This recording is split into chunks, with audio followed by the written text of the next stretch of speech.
Ladies and gents, welcome in wherever you're watching from around the world. A second leg of our doubleheader today. We saw a crazy end to Brazil, who took on Japan. They ended up getting through with Gabriel Martinelli scoring right at the end of that one there.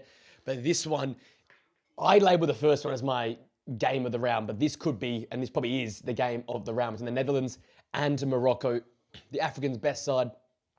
I've ranked the Netherlands are the fourth best side in this tournament. And according to my power rankings, which, you know, as we all know, must be the gospel, I have got, where did I end up putting Morocco? I had Morocco in 8th. I have the Netherlands in 4th. So a double header of the top two heading off here and facing off here in Monterrey, of all places as well. Beautiful football stadium. There's a sea of orange in there, scattered with some green jerseys, isn't there, as well? The Mexican fans get to watch some football locally, and obviously the Moroccan fans are out in force as well here. Let's have a look at the lineups, though. For the Dutch, they've gone with a 5-back. They've gone very, very defensively sound in this one here. Bart Verbruggen is in goal. Nathan Akker comes into the side alongside Virgil van Dijk and Jean-Paul van Hekken, the new Tottenham Hotspur man, joining his teammate Mickey van der Ven, the left wing-back, up and down that left-hand side, using that turn of speed. In midfield, Frankie de Jong, Ryan Gravenberch. On the right of the back five is a new Real Madrid man, Denzel Dumfries. And then this is where it gets exciting. Crescencio Somerville on the right, Cody Gakpo on the left. Fantastic to see him back out there today despite that awful news about his family. And then Brian Brobby leading the line, who's been bagging in recent games as well. For Morocco, Bono in goal. No surprises there. Ashraf Hakimi, the skipper, at right back. Nusser Mazraoui, the left back. Jady Riad and Issa Diop have remained centre-half throughout the whole campaign. In midfield, Neil Al-Yanawi alongside Bouadi in midfield. Those two have been a stalwart partnership here in this tournament. Then we come to the front line. They kept the same front line they have through the majority of the game so far. Brahim Diaz on the right, Bilal El-Kanous on the left. In the 10 is Unai of, of the Spanish league side, Girona. And then in the number 9 is Ismail Saibari, who is off to Bayern Munich. So no real change from the major sides. For the Dutch, I guess you see the 5-back introduced for this one here. That means on the bench, there is options on both sides. Joel Hatzo, Geertruida, Mats Wiever, defensive options. You've got Justin Kluivert, Tjeon Koopmeiners, Tijani Reinders, Memphis Depay, and Noah Lang as attacking substitutions. Salah Adin is an substitution option for Morocco. Also got there Chemzin Taubi, Jessin Yassin, Samir Il-Merabat, Sofiane Amrabat, Anoub El-Kayabi in there, as well as Sofiane Rahimi on the bench for Morocco. Two teams that will be looking to try and at least meet the semi-finals, quarterfinals at least. But they meet way too early, I think, in this group and in this knockout stages. No clean sheet in the last 7 games for the Dutch. Morocco scoring in all 3 of their group stage games. 6 goals in the group stage for Morocco. 7 goals for the Dutch in Morocco in their group stage matches. And have a 31 match unbeaten run here, Morocco, entering this game. Something we'll have to give.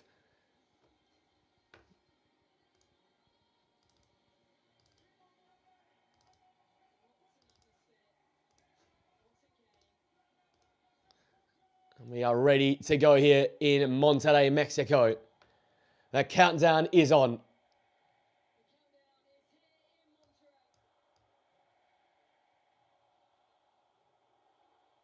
And we are underway in Monterrey. The Dutch in their traditional orange strip from left to right. It is Morocco in their change white strip from right to left. It is 2 of the big heavy hitters. 7th in the world, Morocco, taking on the 8th side in the Netherlands. Both teams heavily favoured to make the semi-final, but somehow they're meeting around a 32. And already, some of the local fans letting themselves known here in their response to the Dutch side. Ronald Koeman there on the touchline has been so successful in his time at the Dutch national team. Interesting to see the Dutch now with their 3-back with the wing-backs pushing up the pitch, allows Denzel Dumfries to play that traditional role he plays at Inter Milan, which is well and truly a right winger on the edge of the area and creating from there. Mickey van der Ven, though, is a little bit different. Maybe a more man-to-man role, and Achraf Hakimi trying to take away the Moroccan captain's ability on the football and ability to make things happen. We'll have to see as this game goes onwards.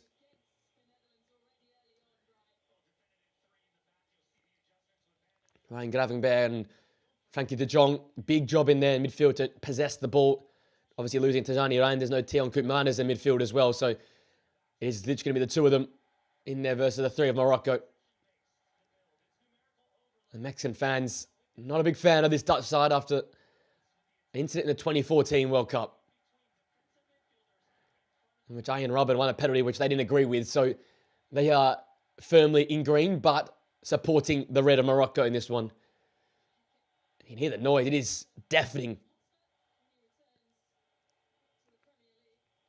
Ball around the corner, Brian Brobby to chase that one there.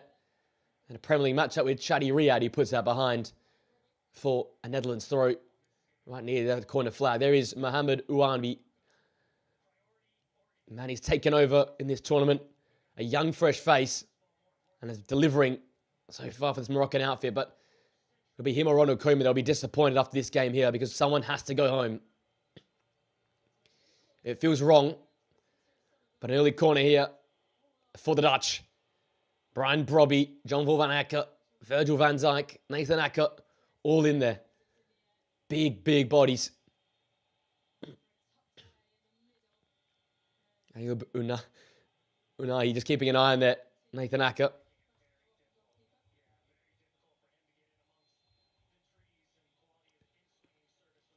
So Somerville to whip it in. Great headed clearance from Issa Diop. And a play will be a Dutch throw. 30-odd yards out from their goal.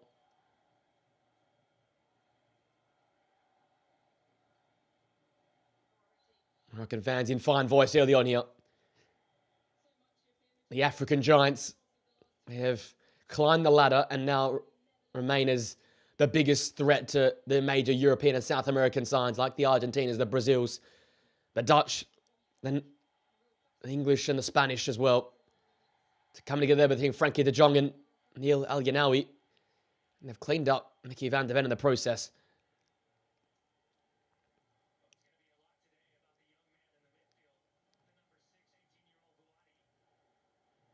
Oh, Neil El-Yanawi just came through in the end and inadvertently just crunched into the legs of Mickey van der Ven. That can be a leg breaker, jeez.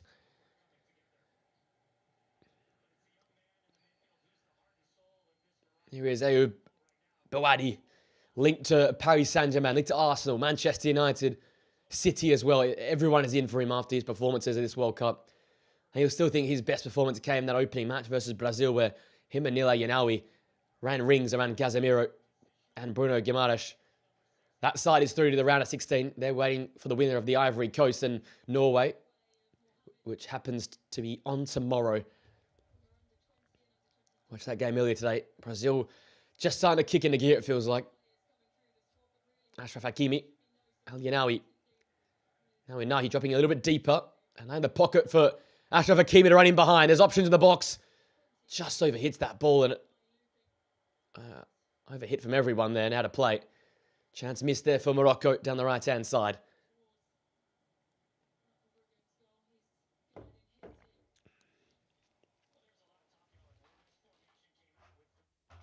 Oh no. Oh no. I went to change the volume. We've lost the screen here. Stay with me, people. Never touch the screen. Never touch the remote for the screen. Let's hope all is well, though. Yeah, we're good. We're good. We've actually gone forward in time. That's always a positive.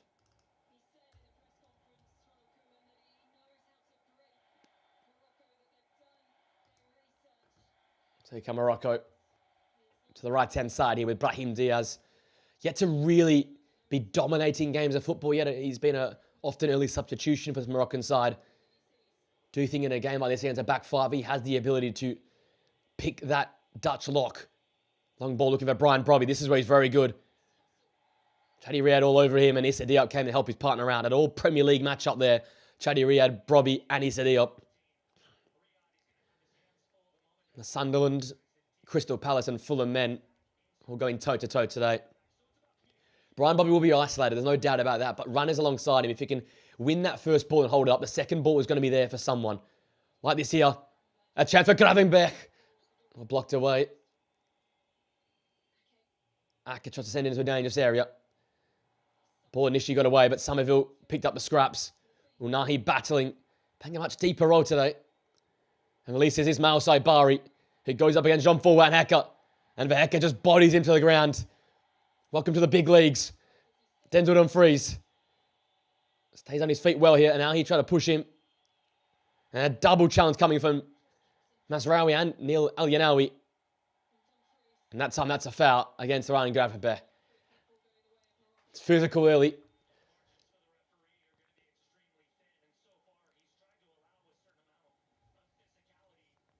The referee is the icon for match day 1.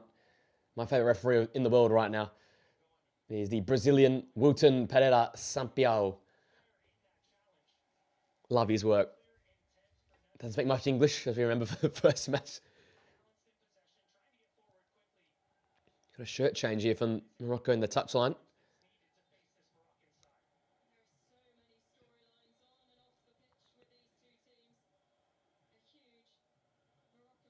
It's not quite the Dutch contingent which we were expecting here today. A lot of green Mexican jerseys out there. There's a lot of neutrals coming in for this one. Normally you see the Dutch from a mile away. Something going on off play here.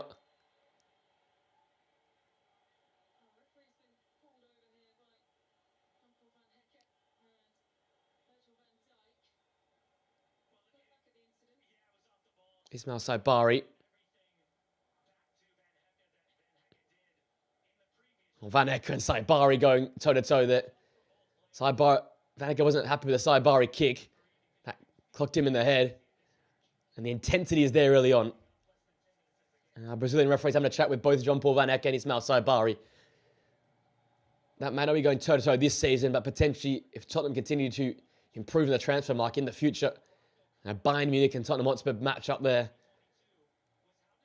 Jean-Paul Van Hecke has had a very, very strong tournament, coming off a fantastic display in the last group game, and is playing like a man possessed right now. And in this game, looks an angry, angry figure. He's ready to take it to this Moroccan side.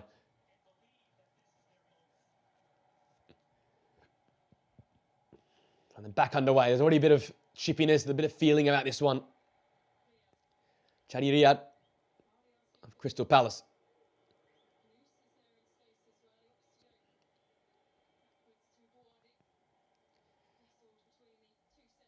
There's a D-up out wide there to Achraf Hakimi. Neil Al-Yanawi of Roma. Could be a breakout year for him in midfield, potentially alongside Manu Kone.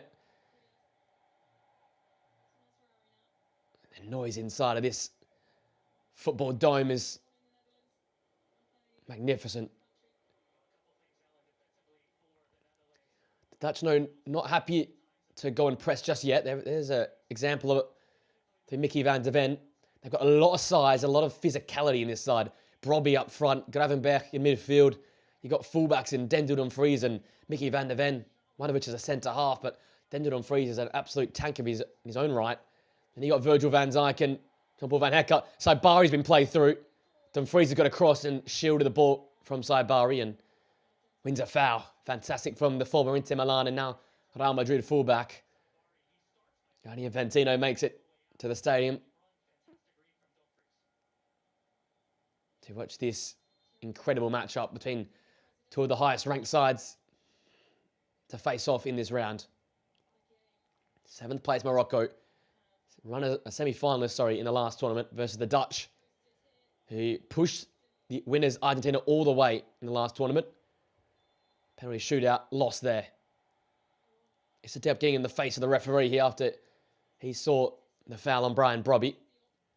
We're getting a lot of bickering early on here. It means a lot for these two sides. First goal you feel will be massive.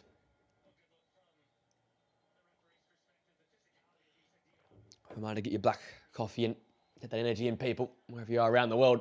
In Europe, late night, Dutch fans, get your coffee in. Get that caffeine going. Here's Jean-Paul Van Hecke. into Crescencio Somerville, who surely is destined for a move to a big club this summer. I know Manchester United are linked with him, as they are with probably most players, but feels like a player that could do a very good job out of Brighton. Maybe to Newcastle United if they see fit. Ball over the top. Brian Brobby batting away with Chadi Riyad. That's going to be an interesting battle all day long. Brian Brobby preferred to Memphis Depay this tournament and has backed it up with goals. Coming off a fantastic second half of the season with Sunderland, where he guarded the Black Cats alongside Granit Xhaka to Europa League football. Obviously, he has decided to jump ship and join his former manager, Xabi Alonso at Chelsea. Leaves a massive hole in midfield for Sunderland that maybe an Ayoub Bouadi could potentially fill. I don't think they have quite the cash to make him come across, but you never know. Dumfries in that very aggressive attacking right wing-back position. Low-driven ball in. Well dealt with by Issa Diop. Van Acker getting in on Unahi. Now Nusayr Mazraoui, one of his first touches of the game. El Khanous. And look, Unahi again, really deep. Listed as a number 10 on the pitch. He's been playing behind Ismail Saibari in most of the opening matches or across that sort of front three. But there's a key focus him today to get in alongside Bouadi and Nila Ganawi, maybe to outnumber the Dutch in midfield. Obviously only playing in midfield too with Gravenberch and Frankie de Jong. A real chance for him there to get on the football, start pulling the strings, get more touches and get involved more early in the game. Seems at times to fade in and out of games for Morocco. That ball looking for the runner over the top, but without a play on that pass. And Barbara Bruggen can get this ball back in play from the... Look at that view. Phew. That just makes me want to travel. Look at this. The sun-baked hills of Monterrey and the mountain tops and this beautiful modern football stadium. And the referee, Brazilian referee, is making his mark here and telling Ismail Saibari he cannot breach the line until that ball is played.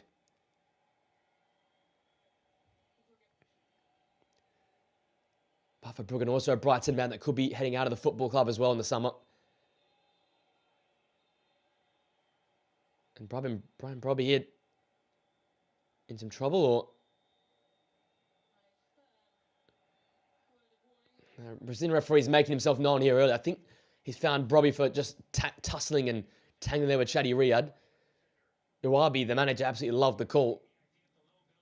That is what Brian Brobby does best, and that is a strange misplaced pass from Ayoub Bouadi.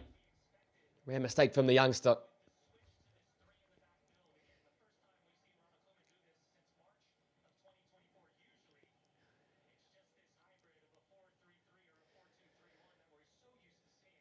Again, another ripped shirt there for Chadi Riyad. That's probably why the foul was called.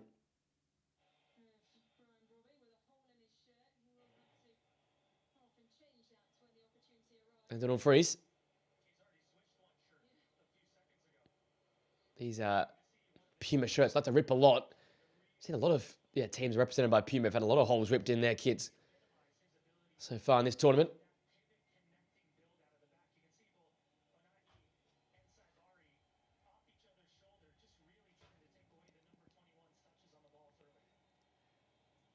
On to feet there. Gravenberch turns. Now with Nathan Acker. To Van Ack on the far side here. Has got Dendon on Freeze furthest right. Almost manning the touchline like a manager. He's that far out there. Crescencio Somerville a little bit more narrow. Cody Gakpo keeping the width out wide left. Mickey van der Ven in the channel for them.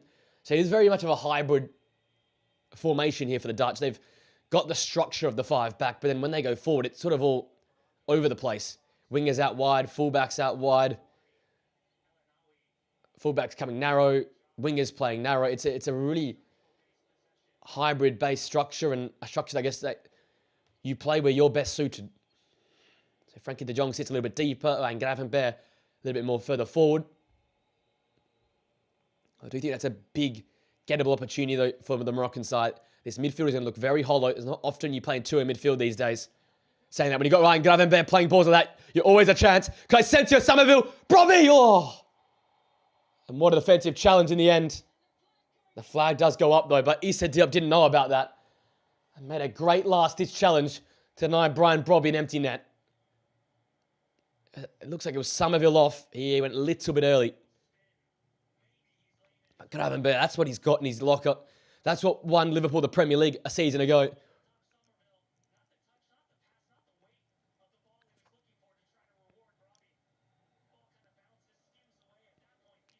Early chance, though, for the Dutch.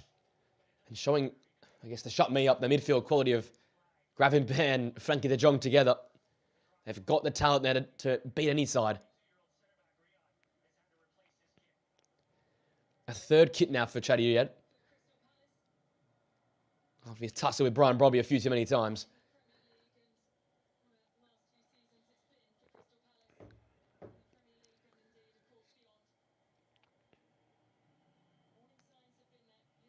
Cody Gakpo on the pirouette. Trying to feed through Brian Brobby. Great interception by Issa Diop.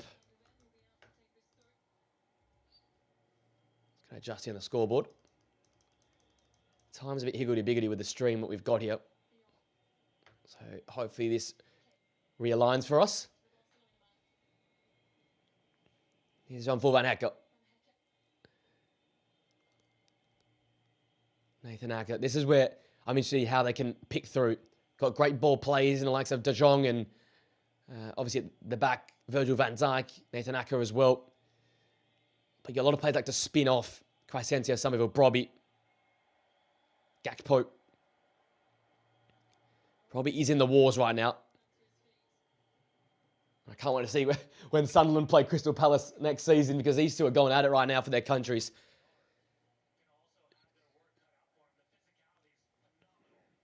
Very, very physical start to this one. These two sides not giving much quarter. El Kanous of VfB Stuttgart. Not a season you probably would have liked. He had a good start, faded away at the back end. Wasn't chosen by Sebastian Hoeneß.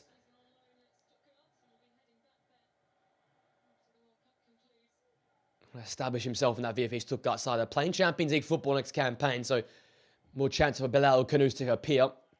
Alongside that, very dynamic front line, including wing-backs like Maximilian Mittelstadt. Achraf Hakimi of Paris Saint-Germain. We're looking for that back-to-back-to-back title in the Champions League, the three-peat. El Kanous doing well to win a corner off Mickey van der Ven.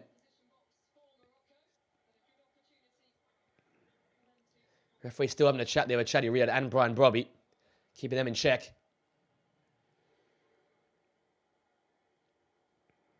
Issa Diop up for this one. So is Chatty Riyad. And it'll be an Achraf Hakimi out-swinging ball. Low-driven one. Header! Oh, what a save, Barford Bruggen! Oh, a beautiful reaction save to Neil Al-Yanawi. Bouadi over the crossbar. Wow, from Bart Verbruggen. That's a special one. Might be saving the tournament so far. Because that ball is fizzed in low and hard. And Neil Al-Yanawi just gets it on target. And you don't expect a keeper to make a save from that close range at that speed. But Bart Verbruggen miraculously tips over the crossbar. Wow. How has he kept that out?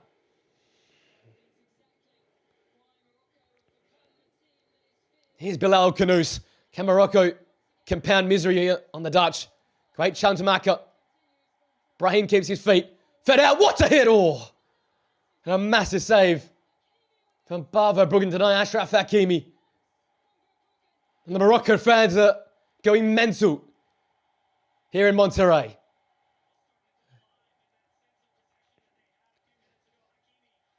Rifles at Hakimi. Pretty central in the end. Bart Verbruggen makes a good save. This is what we're going to see then. Dutch on a slow play. Precise build-up. And Morocco are going to be direct. Electric going forward. Another low-driven cross. Sent away by Frankie de Jong at the near post. Here they were Bouadi. Borisaka back to Nusayr Mazraoui. Morocco with the momentum right now. Feeds in Ismail Saibari on the spin. 3 goals already for him in this tournament. Nahi. El-Yanawi. Flicked away. Couldn't quite get the feet of Brian Brobby. Morocco come back again.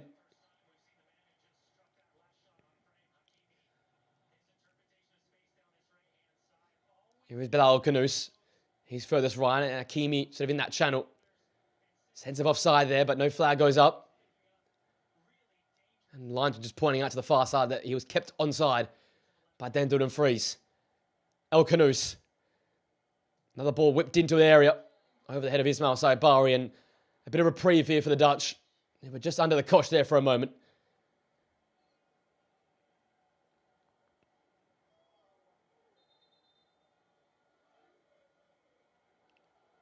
A scattering of Dutch fans still finding their voice.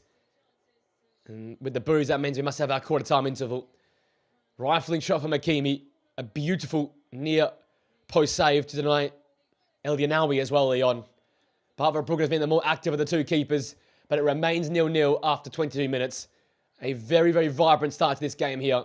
Short break, guys. We'll be right back after this interval. It remains the Dutch 0, Morocco 0.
Alrighty, back here for the second period of action. A drinks back that came at the perfect time for the Dutch. Still a little bit worried about this structure. They're going with the five back. They just seem a little bit hollow in midfield. They're playing side to side, which I understand. They've got Dumfries, you've got Samuel, you've got Gakpo, you've got width there. And I know width has been vital in this tournament so far, but a two-man midfield is not enough for me, I don't think. I think Gravenberg and Frankie de Jong doing a lot of hard work to keep this side in the game, in the centre of the park. And we're just seeing now, Morocco is starting to find ways and little pockets within a back five. I often say when we watch teams who play back fives, those channels between the wide centre halves and the wing backs are often very easily got at because you don't know where to commit or where you come narrow, go wide, and that's where opportunities arise. And that's what's happened here for Morocco the last 5 minutes. They've played well in those channels, and they'll be able to get at this Dutch side because they're not being pragmatic in a five. They're trying to be aggressive in a five. And look, as a Manchester United fan, I've seen it firsthand. It can lead to very, very open football. Here is Bilal Kounos. Again, him and Unahi are sort of picking up different pockets and trying to catch this Dutch side out. Great return ball from Mazraoui to Unahi. Gives it away to Frankie de Jong. Ball set up to Brian Brobby, and that matchup with Chadi Riyad continues to heat up. Aerial duel for Van Hecker. And Van Hecke's been cluttered into there. That's a bad challenge from Unahi.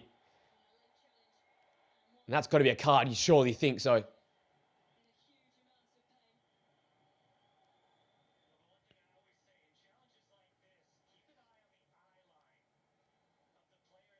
Koeman is furious. Virgil van Dijk not happy either.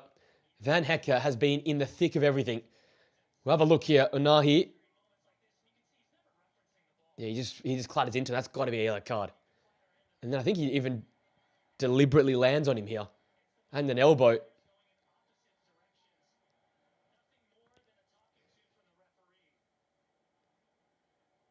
And Virgil van Dijk is not a fan of it. And John-Paul van Hecke has been battered and bruised. Must have been forget the first game he got a black eye after getting cluttered against Japan as well. He has been in the wars from the start of this tournament. And the Dutch feel like here they're fighting an uphill battle. The referee though, this referee in particular, alongside many others, has let things play in this tournament. But Unahi backing up his teammate Ismail Sayabari, being a little bit more physical with John-Paul van Hecke. The Dutch wanted to do the same here to Chadi Riyad because he's fighting with Brian Brobby. So it was past loose. Brahim picks it up. Buadi. Loose pass around the corner. Van de Ven gets in there. His first touch is loose as well, though. Unahi inside to El Canoes. Samuel chucking a foot in there. Here is Unahi. Beautiful ball in behind. Bilal Canoes. Saibari's there. Just couldn't rise for the header. And a cross that goes unrewarded for Morocco. Look at the weight of the pass there. Fantastic. Somerville just a little bit behind the opposite winger. And in the end, a really devilish ball across the 6-yard box, but just too much on it for Saibari to get on the end of. Maybe it was more of a stood-up cross. He could have gotten up and headed home. Both managers look very tense. It's that sort of game, isn't it? Cody Gakpo. He always comes alive when he chucks on a Dutch jersey. Wiggling around from danger. Brobby. And Frankie de Jong there being bundled over by Ismail Saibari. He points 5 out to the referee, says that's 5 challenges now. He's keeping count. The Football Club Barcelona midfielder.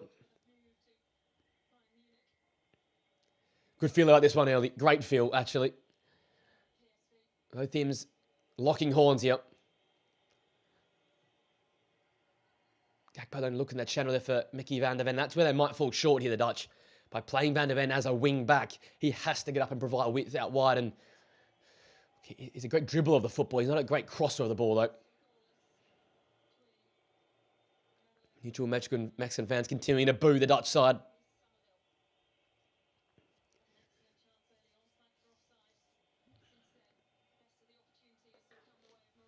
Virgil van Dijk asking for more from his side. But at this right-hand side, Denzel Dumfries. You feel you win this game if you're on this side of this tournament, and you feel like you're making a semi-final at least, probably a final. It's that sort of game. You gain momentum, you gain belief from this sort of result. If you can beat a side like this, whether it be Netherlands beating a 7th-ranked side, whether it be Morocco beating the 8th-ranked side, and of European giant in the Dutch, this has more than just 90 minutes written all over it. It feels like it's going to go right to the end here.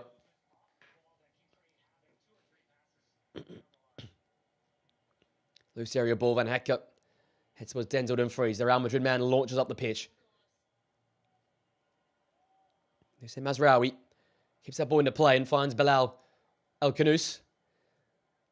That's a great pass to Buadi. We'll try and get on the ball now and start to dictate this game. Great runner, great physicality, and that's a beautiful find to pick out Ismail Saibari, the goal scorer in this tournament for Morocco. Running at the Dutch back line, but Crescencio somehow getting back and getting back well. And Saibari bundles him over, and that should be a card. Will it be a card? It won't be a card. Wow. He's walking a tightrope, Ismail Saibari.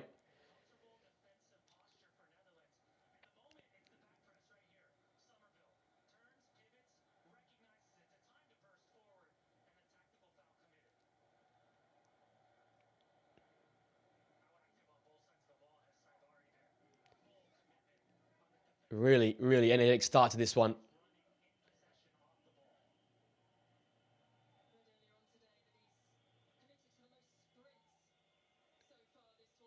Van Acker. Dumfries looking at find Crescentia Samuel with a well picked out ball, but unable to do so.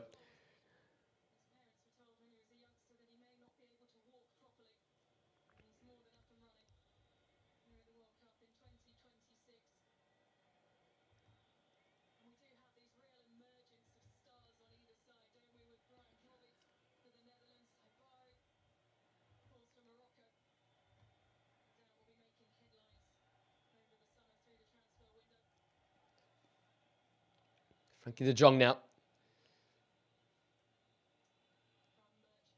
That's a Ryan Gravenberg. So by the moment, Cody Gakpo's in the channel. Van der Ven's out furthest right. Same with this right-hand side with Denzel Dumfries on the touchline. And Crescentia Somerville in the channel. Interesting here. More of a slow and steady build from the Dutch, going from left to right. Morocco, though, very clearly keeping compact in the middle, forcing them out wide. De Jong. Van Eck. Van Ecker now to Dumfries. Crescentia Somerville in that little pocket. Dumfries wants an option.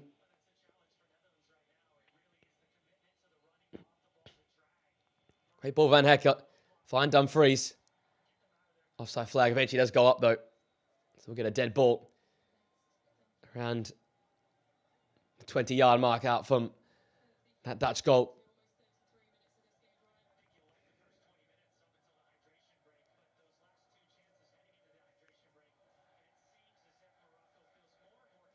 I wonder if a change of shape may be in store at half-time for Ronald Koeman and his side. They just feel hampered going forward. That's the thing. I don't think the five-back is a defensive choice. I think it's more of an attacking choice, but it hasn't quite worked out for them going forward, especially with how compact centrally Morocco are without the football. They are very committed to sit deep and compact without it. And the Dutch just can't find that ball through with the lack of options centrally. I just think if you get Crescentia Somerville and Cody Gakpo back out on the touchline, sacrifice a centre-half for another central midfield player, and all of a sudden, this side looks a little bit more dangerous. Van Dijk not happy at all with Crescentia Somerville's defending. Letting him know about it. He's still barking orders. Here's Nathan Acker.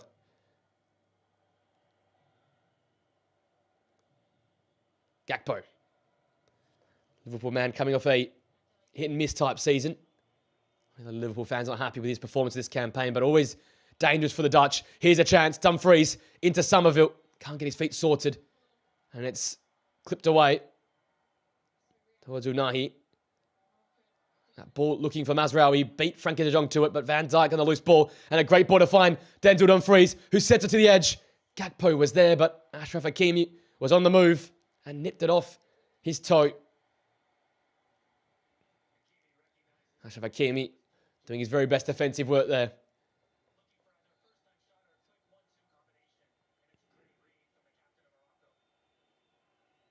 The referee just pausing the restart here. Just having a look at something, obviously, with VAR.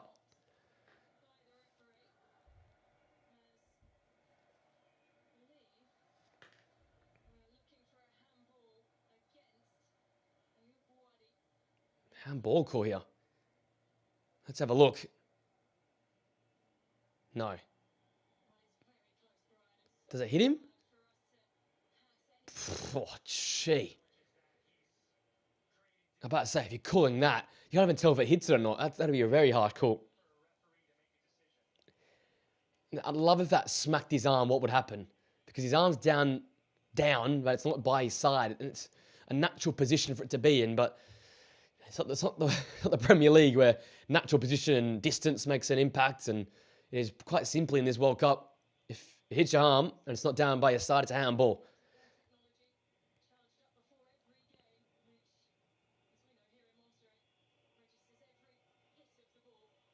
Ball delivered in. Looking for Cody Gakpo getting at the back post there. El Yanawi, Bouadi, loose pass that Brobby picks up upon. Fed it through to Dumfries.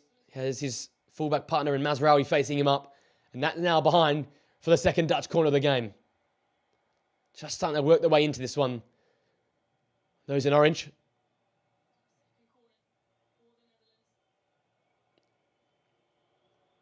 Over to take this one. Crescentia Somerville. The boos from those neutrals and the Moroccan fans.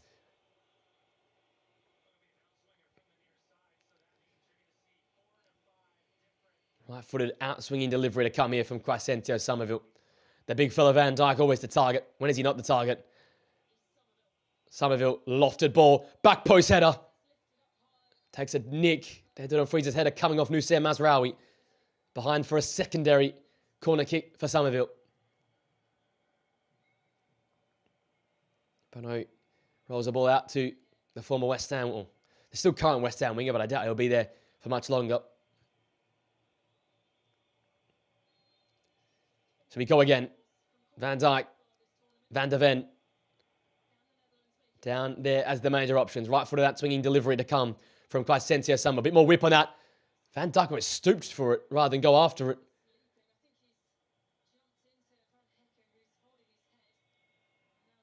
Van Hecke again getting a bit of a head knock there. He's absolutely beating the wars in this one. The Dutch first all the way back, and Van Hecke is bleeding heavy. There's a nasty one.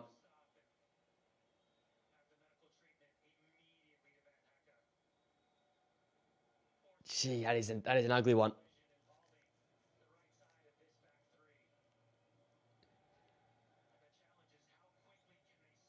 Ruud van Nistelrooy there with Ronald Koeman on the touchline. Trying to make some tactical plays. That's a lot of blood coming out of the head of Jean-Paul Van Hecke. He really has been everywhere in terms of the duels and the head knocks and the battles. Oh, it's a boot from Mazraoui. Oh. The Mazraoui stud that hits his head, and that cuts it all right open.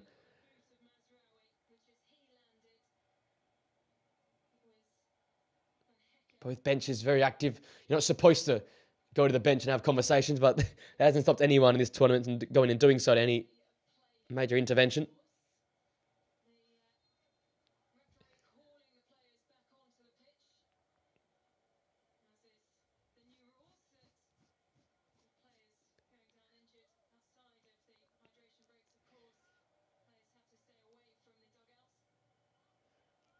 So we have a pretty lengthy stoppage to assume to try and get Van Hecke patched up and also feeling okay.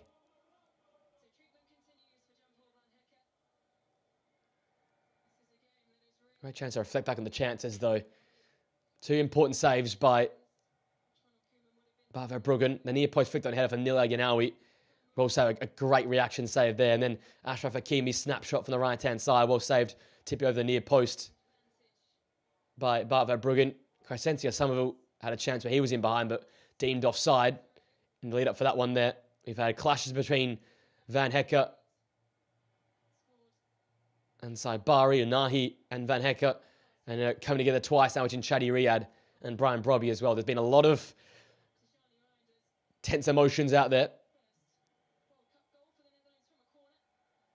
Van Hecke seems fine to keep going. He hasn't been patched up, though. I wonder if that's allowed with the blood in his head.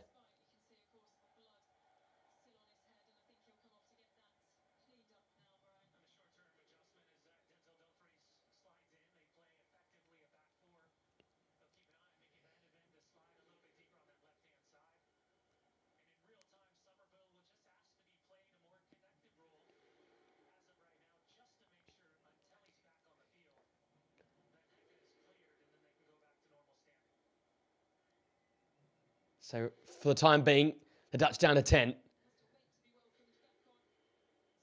Gakpo just lost out there in that little duel. Van Dijk beating Ismail Saibari to that and sending that one into touch.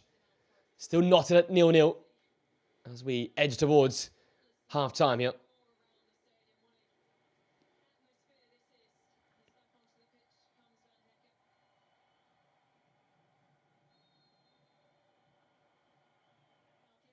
Gakpo fouling Bouadi there. Maybe teammates for the future. If Liverpool go to spend big again on a new midfield player, Ayoub Bouadi, of course, a viable option. He's everyone's viable option. It feels like a real Enzo Fernandez, James Rodriguez type moment. The midfielder that's shunned the most at this tournament. Here's a momentum chart. Good start from the Dutch. Great middle period there from Morocco. And just in recent moments, Dutch have got themselves on the football. got some good possession in dangerous areas and have struck back well. They use that drinks break, I think, at an important time there, just to stem the flow of momentum.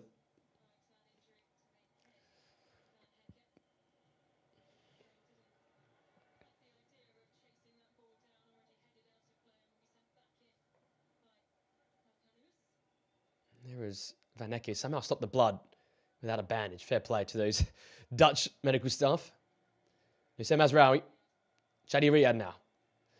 Can Morocco just produce something dangerous in the final few moments before half-time? You could expect at least 6 minutes of stoppage time. Fair few stoppages in this first half outside of the drinks break as well. As we know, obviously 3 minutes standard added on in every half because of that 3-minute drink interval. El Yanawi to Unahi. Ashraf Hakimi. Haven't seen too much of him, as has maybe been the selection choice to play the wing-back, Mickey van der Ven, and overload Ashraf Hakimi to limit his effect. To be honest, though, he still had that dangerous effort on goal that was well saved by Bart Verbruggen and was almost the assister for a brilliant El Yanawi header from a corner kick. Could never really keep the great Moroccan fullback out the game.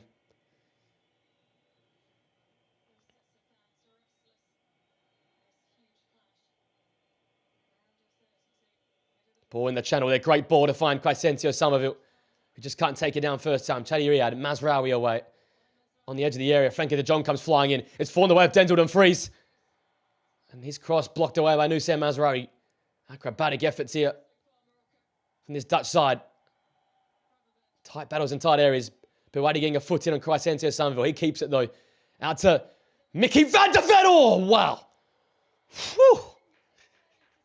That was a rocket for the Tottenham man, and Bono had to tip it over.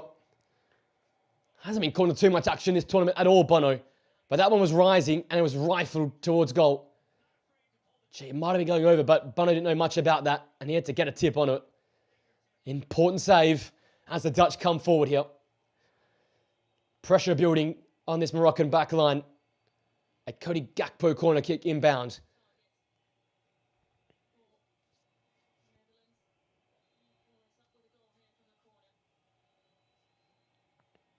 Of course, the keeper's been crowded. Modern football. This is what we're going to get.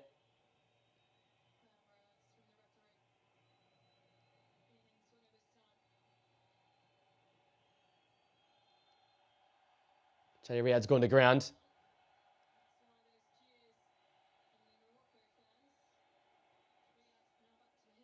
Riyad has also been in the thick of it this first half.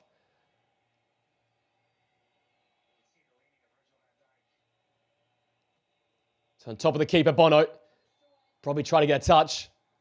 And a foul given in there. And the Al Hilal goalkeeper.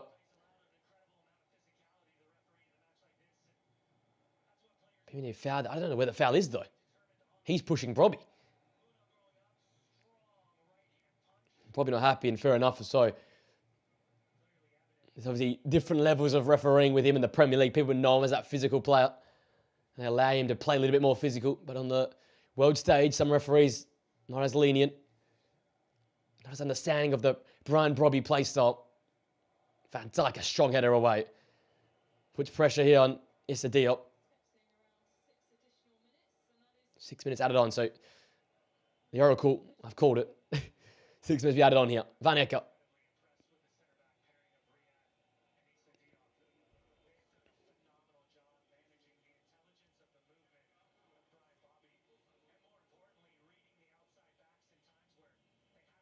Gakpo. Aka. Frankie de Jong. Ball looking for the channel. Gakpo wasn't picked out though. Ball in the line looking for Saïd Barry, but Van Dijk was always going to get there first. And Liverpool's Rolls Royce sends it up to his teammate, and Cody Gakpo, he can't kill that ball dead.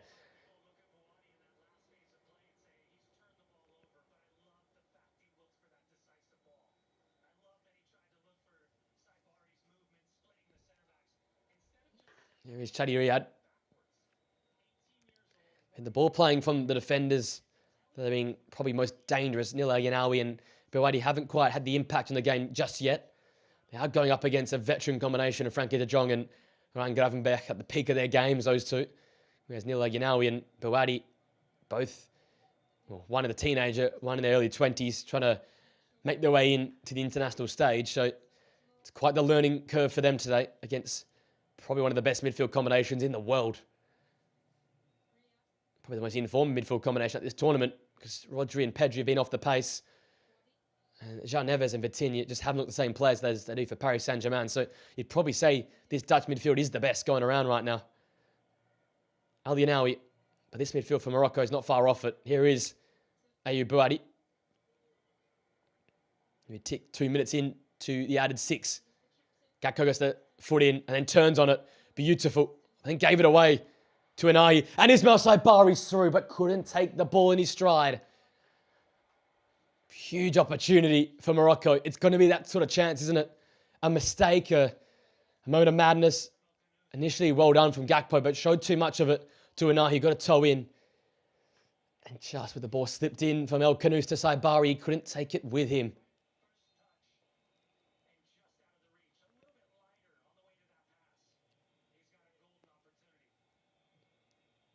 Chance missed for the Moroccan side. Header into a dangerous spot. Gakpo battling away in there. Aka. He's looked well considering he hasn't played too much football for Manchester City. Frankie de Jong. Gravenberch. Beaten to it by Neil Aginawi. And a bit of a power play here for the Moroccan side. What a chance for Van Hecker. And Nahi just goes over the crossbar.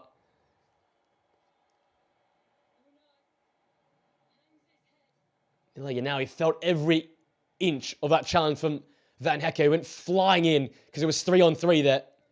And he killed that counter in a flash. Saibari with the hold up.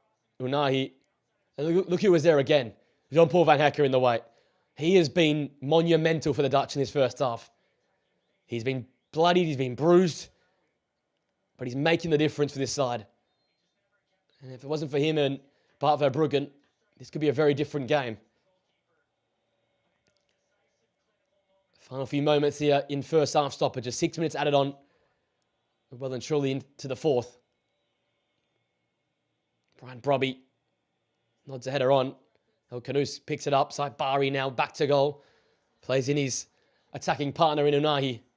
They've ended each period here in the first half really well. Morocco ended the first period until the drinks break fantastically well. Best spell of pressure and best period of attacking play. And they're ending the first half proper. Very, very good as well. Bouadi. Hakimi stopped there by Mickey van der Ven. And deemed to have been fouled by Mickey van der Ven. Left a little footy in there, I think, van der Ven. And the linesman waved his flag very, very early.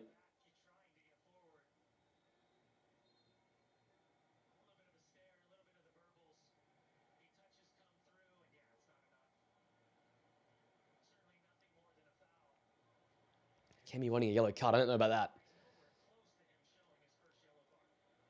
Especially with the physicality that's been allowed by the Brazilian referee today. He set the standard quite high. So Achraf Hakimi as we tick into the last minute of stoppages here. A ball from the right-hand side from the Paris Saint-Germain back-to-back Champions League champion. The treble this season with Paris Saint-Germain. Modern day great of the game, Achraf Hakimi, right footed ball whipped in. It's all the way through! Oh! And Saibari couldn't get the touch. And a man who's been in the goals. And a second major chance for him in this game. He couldn't get the touch on it. The ball makes its way all the way through. Oh, I tell you what, the ball doesn't sit nicely from it. It's sort of at knee height. And he just can't get his either head or foot to it. And it's just an awkward position for Ismail Saibari. He already has 3 goals in the campaign. And inches away there from his fourth. Another warning shot for the Dutch. Any Achraf Hakimi delivery has been deadly so far.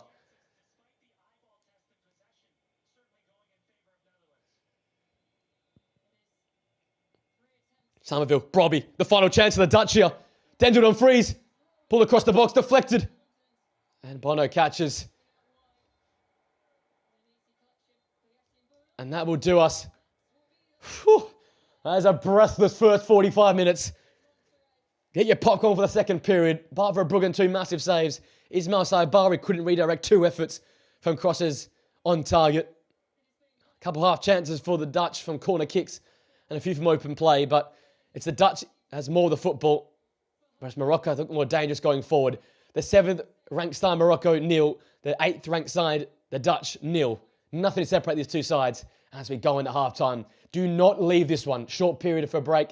Be away for about 10 minutes and back for second half action very, very soon. It's 0-0 at the interval here in Monterrey.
Ladies and gents, we are back for second half action. Morocco just in the rooms now, ready to go. Not too far from a restart here. Thoughts on the first half? Look, cagey at times, really good at times. To the stats, 50% possession. Morocco just edged out the XG, 0.21 to 0.06. 4 shots to Morocco to 3 of the Dutch. 9 touches in the opposition box for both these two sides. So look, there's not much in it. Really isn't. So we'll be interested to see now how they adjust in the second period.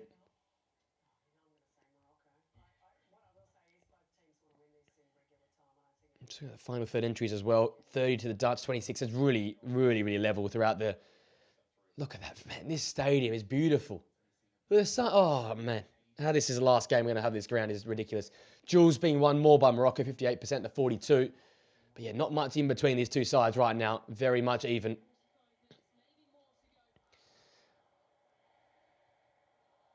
Alrighty. We are almost ready for second half action. And we are underway.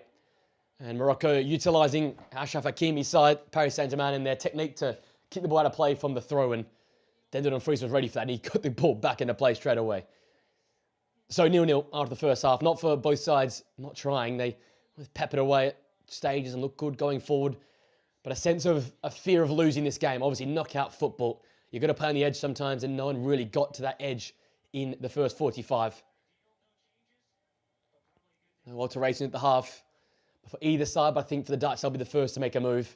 Try and get another attacker or a central midfield player on, and maybe for me, just revert back to that 4-3-3 shape, or 4-3-3 shape.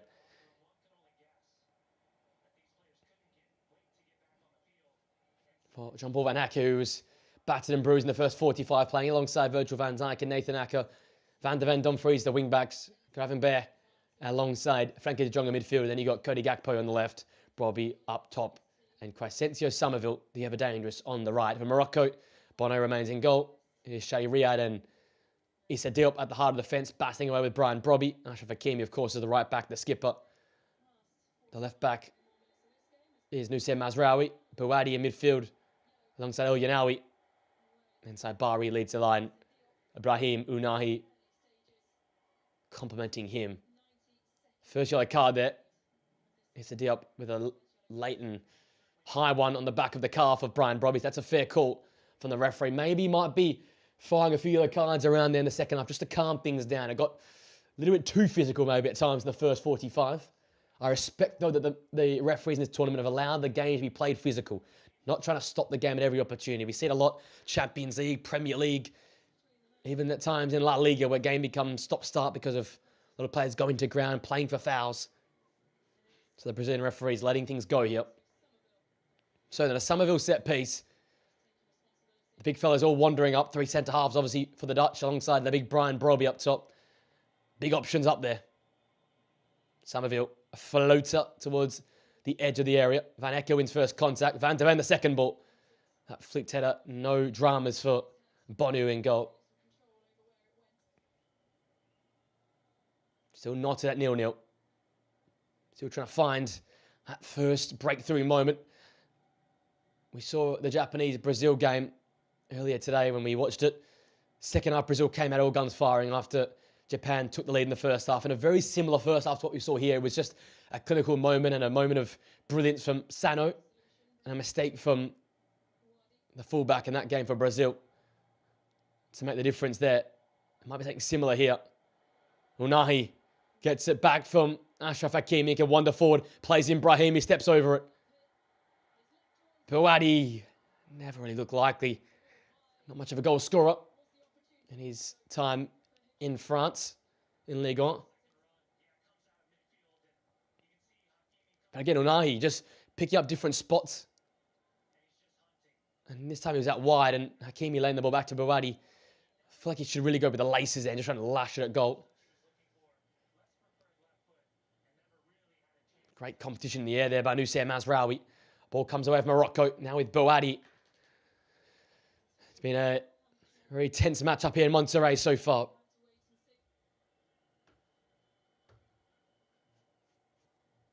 Didn't see much of Brahim Diaz, just got the football there. He looked to try and drop in a pocket and link the game up for Morocco. Still reckon he's one of the most underrated players in world football and underappreciated at Real Madrid. The work he does there is stunning for them. Shai Riyad now.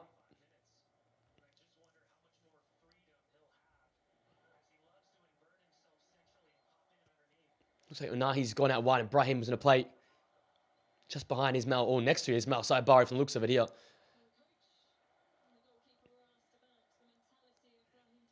Bouadi.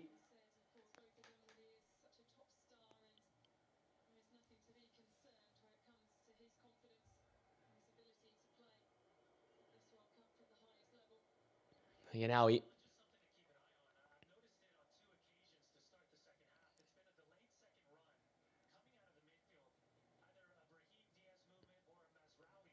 So look at the shape here. They're now staying with that 5-2-2-1 almost, like a box midfield with the wingers complementing that box. We have seen it a lot in cup finals and knockout competitions that teams revert to a box and allow 5 as a back line to limit not only width but also central play.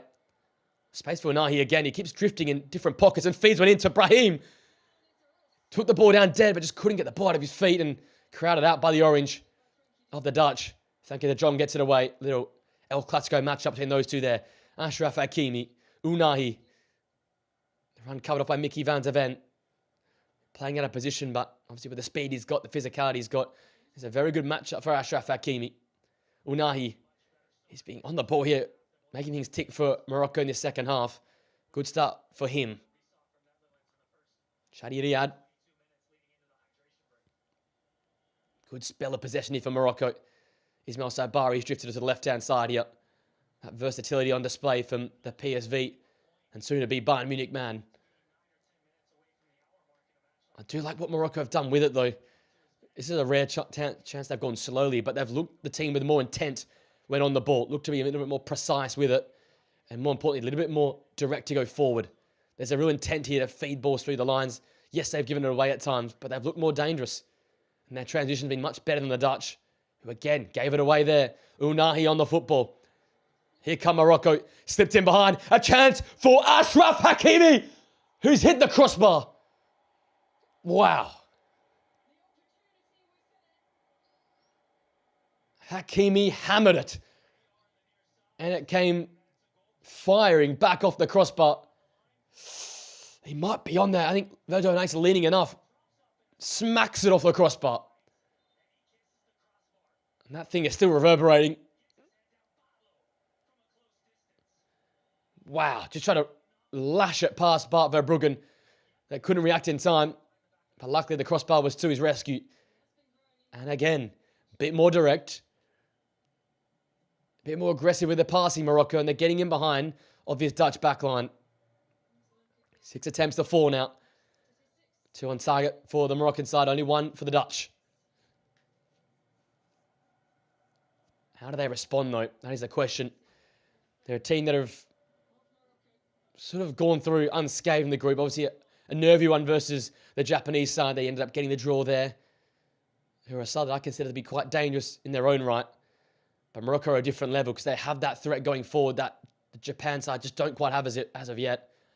And we're seeing it on display. Fullbacks pushing on. Unahi picking up different pockets of space. But here come the Dutch with Cody Gakpo, who gets it out of his feet, tries to feed through Somerville, just left it behind him. Somerville nicking in there ahead of Achraf Hakimi. And not brought to ground, apparently, to the referee.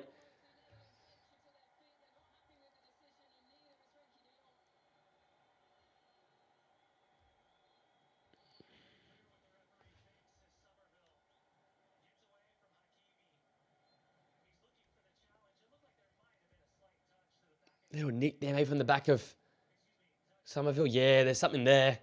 Not enough in it, though. The standard we've played at in this World Cup and in this game in particular, it's not a foul. This is where I think, though, where cultures collide. I think the African and South American sides can do better with physicality. Asian definitely not, but even the European sides, they're used to a certain threshold. That is what you wait for a referee like, a little bit softer. And it shows in the games like this. Morocco are happy to put a foot in and throw their body weight around the Dutch bench, and players too busy trying to complain with the referee rather than get on with it. Got to play a little bit tougher here.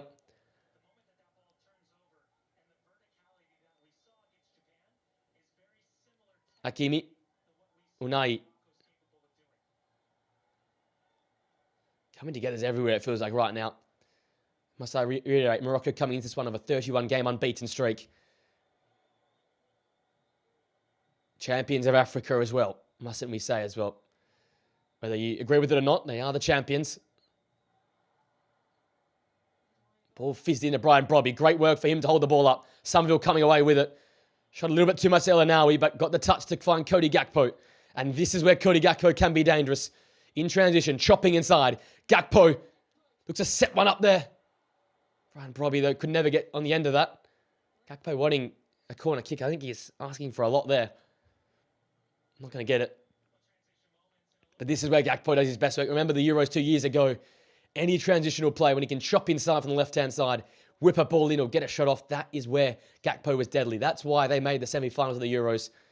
That's why they went deep against and lost in the end to Argentina on penalties in the last World Cup. Now that's a dangerous run from Achraf Hakimi. Hakimi through. What a challenge from Van der Ven. And they just appreciate each other there. That is a absolute heroic challenge for Mickey van der Ven. He had been beaten, I thought, by Ashraf Hakimi, but got back well. Whoa. Beautiful closing challenge. Now Brian Brobby's through. Flags up. We've got an end-to-end start this second half. 10 minutes in.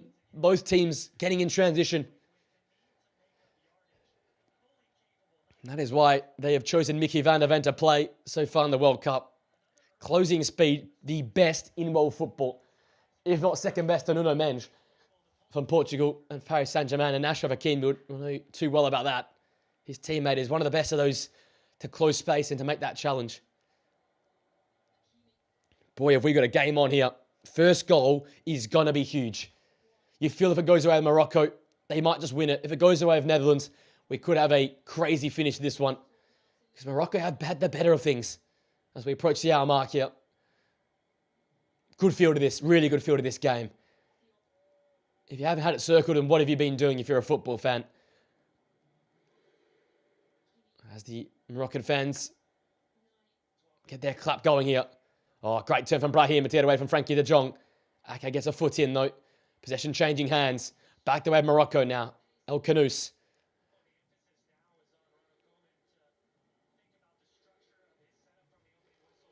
So Bari's out left. Brahim has made a conscious effort to play centrally.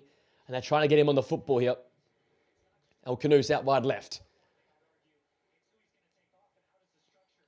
Plays it back to Brahim Diaz. Bouadi. Out of his feet. Frankie de Jong trying to get through the back of him there. Issa Diop. Here come Morocco now on the right-hand side. Ashraf Hakimi has been a constant outlet. And he's again here. Momentarily had the beating of Mickey van der Ven. But once again, the closing speed of the Tottenham Hotspur centre-half and the Dutch fullback is stunning. Almost unbeatable there. Unai.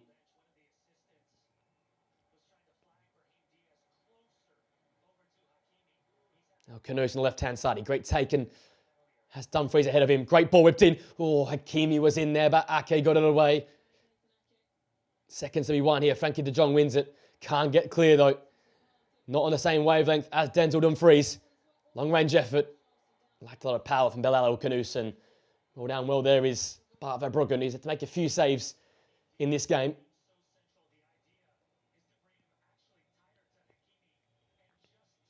Took a little nick there off Cody Gakpo's foot and almost made it a dangerous low effort on goal, but Bart Verbruggen always had that one covered.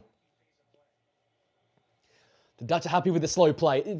It has a feel of that Japanese game as well, where they really didn't get going until they just randomly scored a goal. Oh, great turn from Somerville. Beautiful from Somerville. Gets away from 2 or 3 Moroccan white shirts and feeds Cody Gakpo, who faces a double team. Chops inside, dinks one up to the back post. Mazraoui gets rid. Gravenberch. Shot blocked. He's down from the edge of the area. You know that from the Premier League. De Jong wins it back. Gravenberch gets away from trouble. Gets a return ball from Van Hecker. And he can't keep it in play.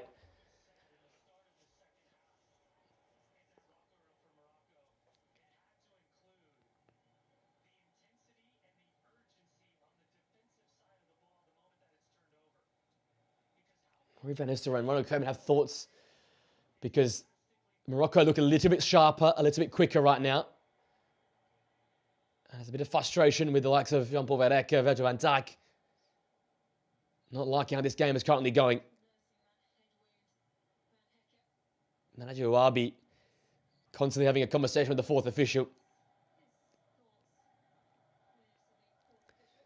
The Moroccan fans have come out of numbers and they are matching the energy of their side. Their side have come out this second half aggressive and ready to win this game. They are desperate for that opening goal. As I said, I just feel if they score the first one, I can't see, I can see the Dutch coming back into it, but it just feels they have a lot of the momentum right now. It would take a lot for the Dutch to turn that around. Brahim, Hakimi, he's so involved alongside Brahim Diaz. 2 former teammates working very well in tandem early on here.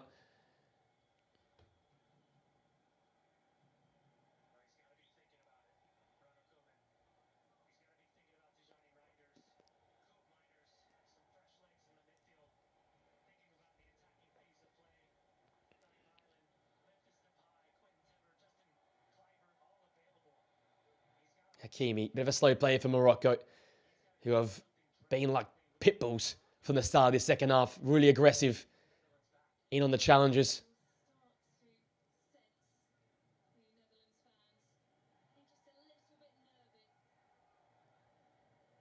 Just feel that this is a chance here. That's a great turf miss from outside bar to get away from John Paul Van Hecker. And he's in behind here. Chance to cross the ball. Blocked away, though, by the ever-consistent Denzel Dumfries. Corner kick, though. As we tick past the hour mark.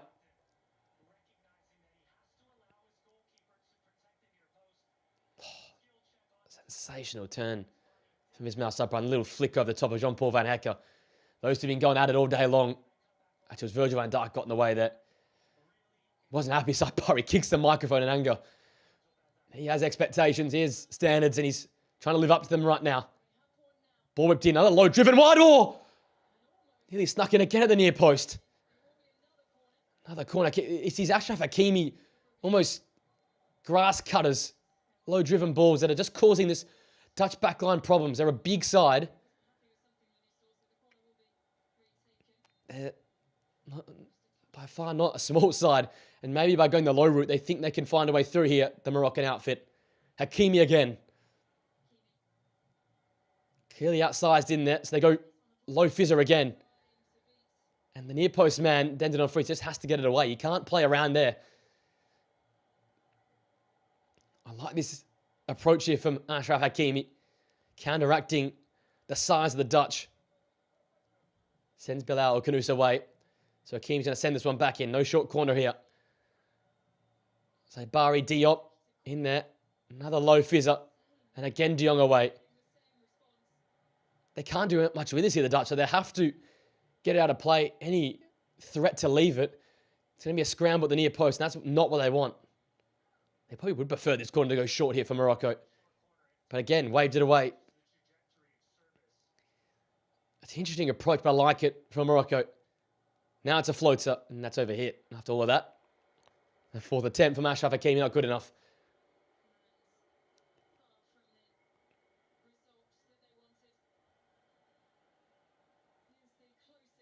Here it is there. Oh, gee. It was part of Verbruggen in the end. No one got a nick. It was all the way through. Oh, gee, Dick had a little nick of Dumfries and almost went into his own net. That would have been a calamity. Verbruggen, though, again, reactionary saves. 2 or 3 of them now. Mickey van der Ven wins a throw on this near left-hand side for the Dutch. Nervy moments for them now. This is where your bottle's tested. Speaking of bottle, there's a drink there for Wabi. Probably needs a drink. There's been orders and requests barked all day long from both these managers. Tactical battle between two sides. The ever-tactical Dutch of the impact of Johan Cruyff. This Moroccan side of Daly. Oh, here's a chance for Crescencio. Somerville in behind. Was he pulled to ground? No. Just a little slip, it felt like. Probably was there for the seconds. Unfortunate, couldn't get on the end of that. The Dutchers have that threat about them. At any moment, they could turn it on. Corner kick won by the Dutch. No, goal kick. Koeman was like me. He thought it was going to be a goal corner kick as well. Yeah, there's not much in that. That's just a coming together in the, as I'd always say, in the side. No pulling action. Looking to go to ground there, Somerville.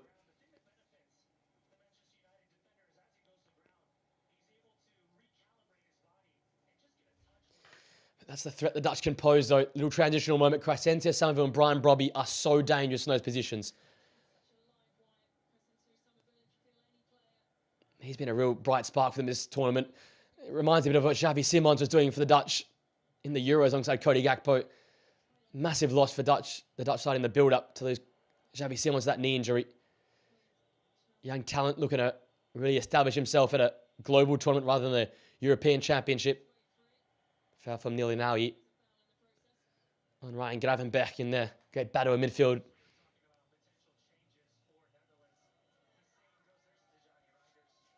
Tony Reiners remains looking on. They're not looking to match that midfield trio. Look at Wout Weghorst getting ready. Maybe he's the option. The big fella up top. Who delivered at the last World Cup for the Dutch. Great tackle from Brahim, winning out versus Mickey van der Ven of all people.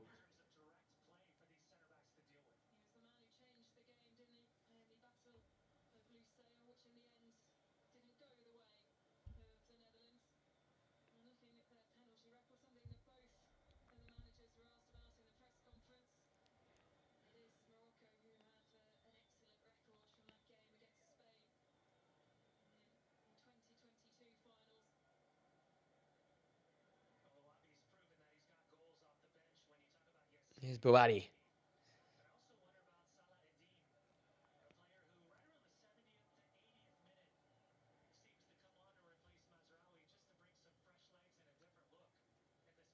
Nilanai. Interesting here. A bit of a lull in the game. Both teams just happy to take their collective breaths and reset for the final moment here. We've got probably 2 minutes until that drinks break in the third quarter time interval is called. So both sides just resetting. I wouldn't be surprised if substitutions come after that drinks break for both sides, to be fair. It's been an energetic, combative, and hard-fought game, but it's who you want to risk. This is the thing about knockout stage football. You've got an extra 30 to come potentially after 90. You've got spot kicks. You don't want to bring on someone that's going to be vulnerable and nervy in those moments. You want to bring on players that are ready for those situations, can take a spot kick, and you don't want to take some of your best spot kick players off the park. So a player like a Frankie de Jong, a Cody Gakpo, you don't want to replace them, even if they are a little bit tired, for someone who's not as good from the spot. It's the mental chess match that both managers will be having here as we approach the final knockings of the 90 and approach a potential extra time period.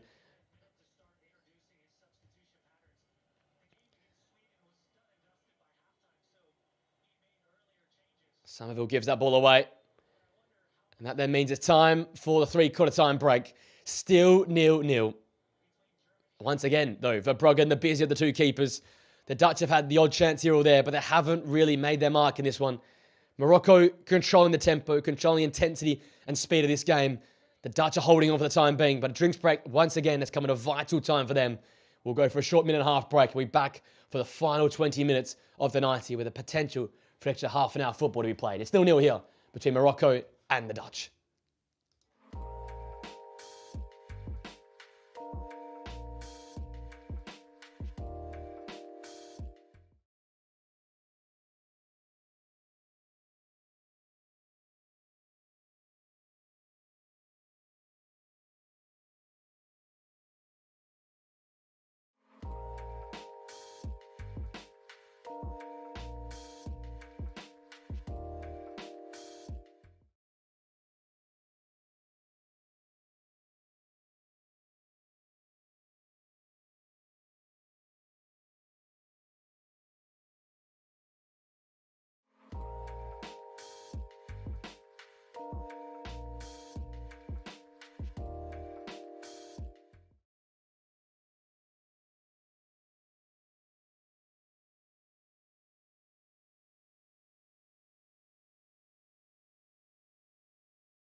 So we are back here for the final knockings of this one. Hearing noise of a Brian Brobby replacement. Tion Koopmeiners coming on. So they are keeping to that structure. don't get the persistence here with this structure they're going with. No, Wout Weghorst is coming on as well. Okay. So Koopmeiners and Wout Weghorst, experienced players. Can't say they're coming into this tournament with much form, but they're coming on.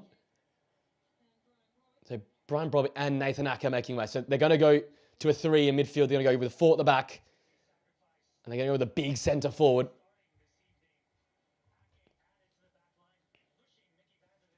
So Koopmeiners with the 10. De Jong and Gravenberch deeper in midfield. Weghorst down the middle. Still a bit of a hold-up player, but also someone who can finish a chance off. That's more of a poacher. So the second balls are still there to be won for Crescentia Somerville, for forward runners as well.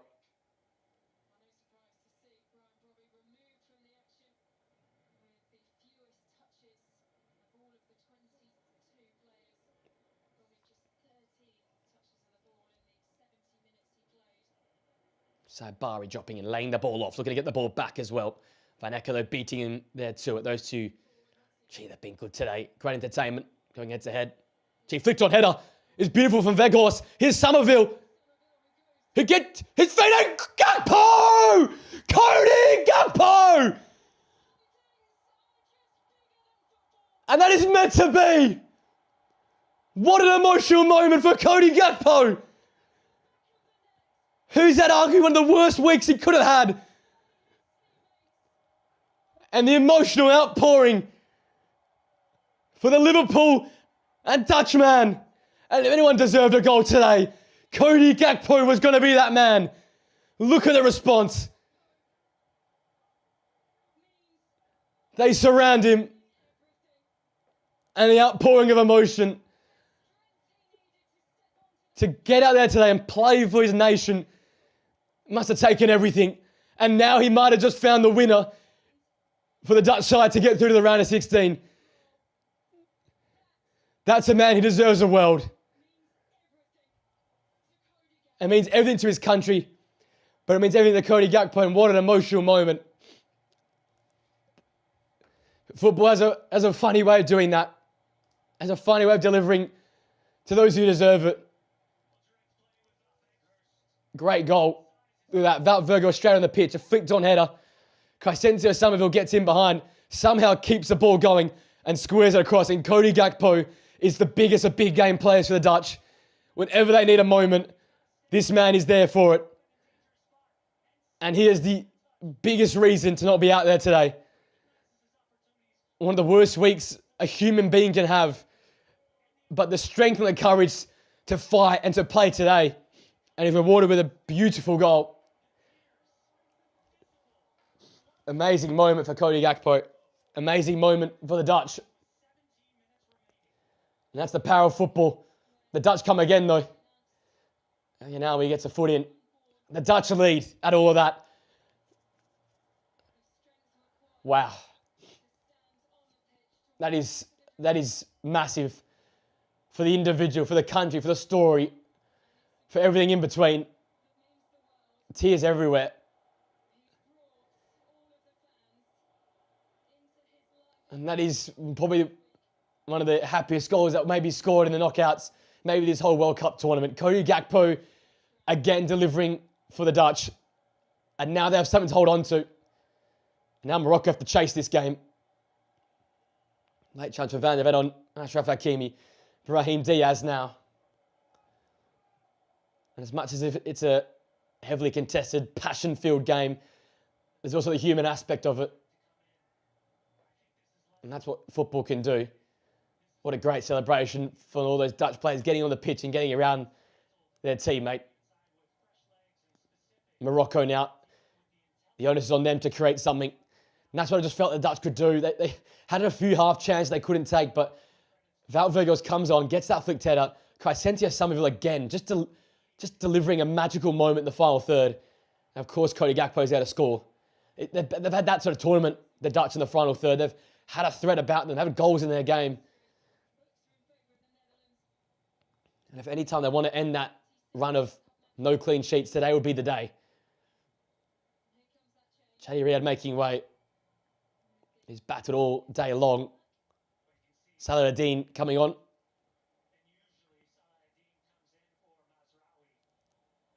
So a bit more creative. And Nusayr Mazraoui must go central in defence now.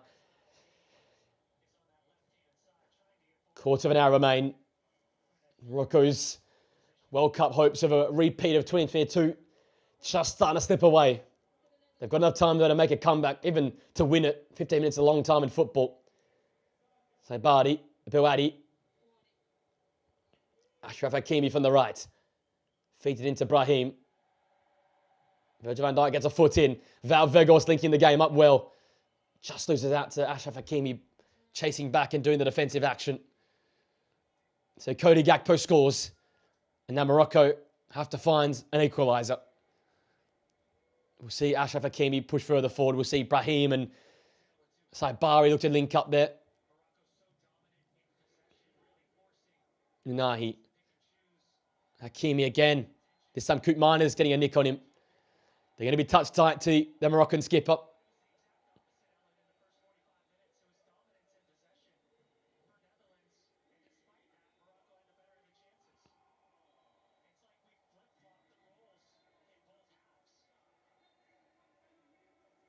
Morocco can't get too down though. They've played better football here. They've possessed the ball well in the second half. He creates some early chances, and this is another great chance. Unahi, the little nutmeg. Brahim, Unahi comes out of the edge of the area where El Yanawi is. Little flick from Belal Kanous. Out of trouble, Gravenberch. De Jong goes flying in. Bouadi, little dink ball. Van Hecker gets it away. The bloodied Van Hecker. Looks like a gladiator out there today. There's been great rearguard action from both sides in this one. And literally was a counter-attack and brilliance on the counter-attack from the Dutch that got them through. Maybe Morocco committed too many numbers up the pitch. Maybe they got overconfident in possession. But I tell you what, the way that was linked up, the flick from Vegos, the follow-in from Somerville, the flick around the corner, and the Gakpo finish. Can't get much better than that. Can't get more deadly in the counter than that. Saladin rifles a shot off or blocked away by Mickey van der Ven.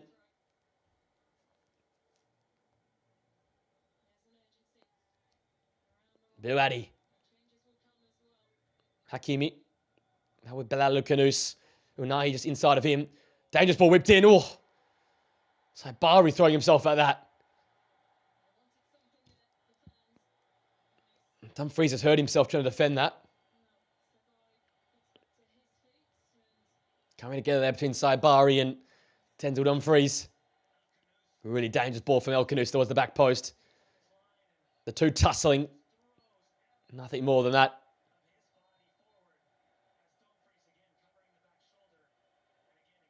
He hurt himself. He got his shoulder sort of trapped under the centre forward. Those two will probably go head to head at some point this season for Bayern Munich and Real Madrid. Two sides at the top of the European game. So Ronald Koeman made the substitutions and made them to great effect. So Brahim making way. And is that Bouadi, number 6 there, can make way as well. So the youngsters' day has been run. Marabat and Jessin Asin come on for Morocco.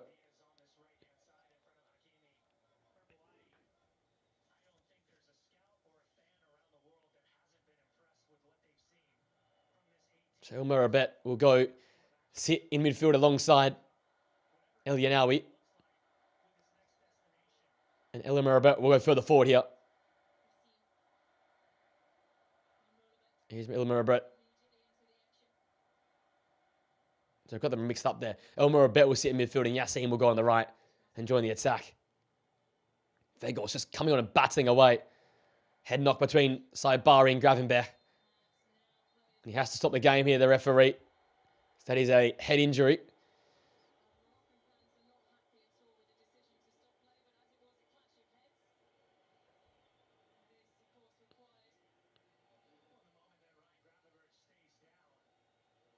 Here's that counter. Look at the run from Gakpo from deep. He always is available in the box. And gee, how Somerville gets that ball through to him, I don't know. And then finishing in such a special way. Look at the Dutch fans. The Orange Army up in force. His teammates with him every step of the way.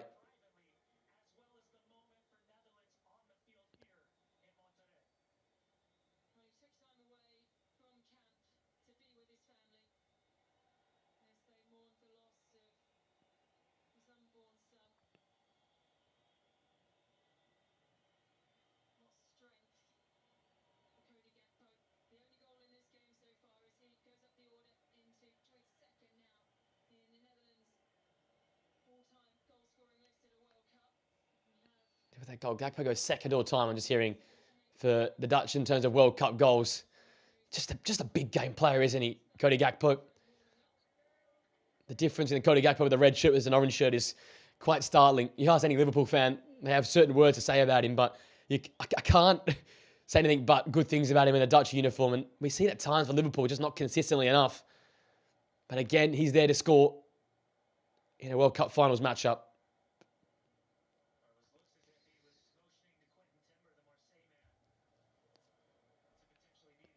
Hakimi.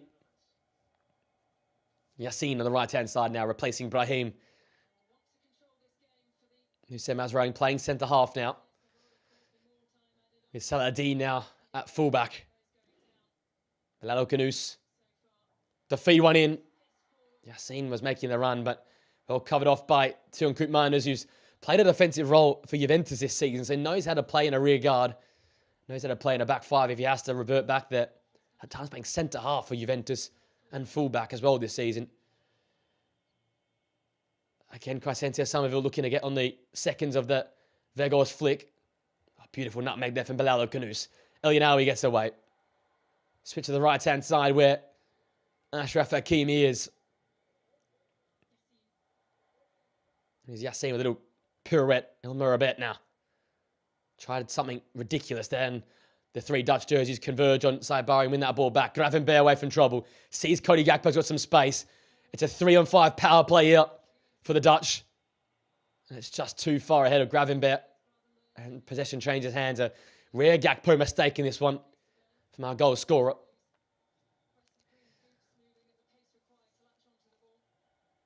But the danger and the threat remains for the Dutch in transition. We saw that goal come in transition. You know, they got the likes of Crescentia Somerville, Cody Gakpo there. Weghorst will run and run and run. Such a work-and-like player. Makes up for a little bit of a lack of ability with bags of energy, bags of intensity, passion and will. And that's what you need in these sort of moments. Late in games, when the game gets tight. Morocco continue to try and work the ball from side to side, trying to find that incisive final ball. Yassine. Hakimi's become basically a central midfield player now. El Mourabet dinking the ball over.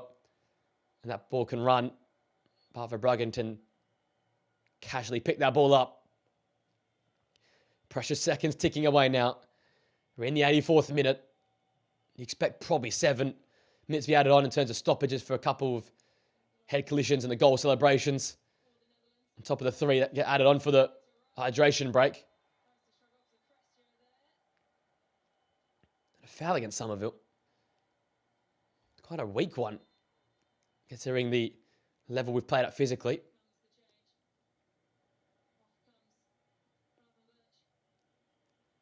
So Quinton Timber, brother of Urin. He's unable to make this tournament. Injuries. If they had Urin Timber this side as well, they would have been an absolute handful, wouldn't they?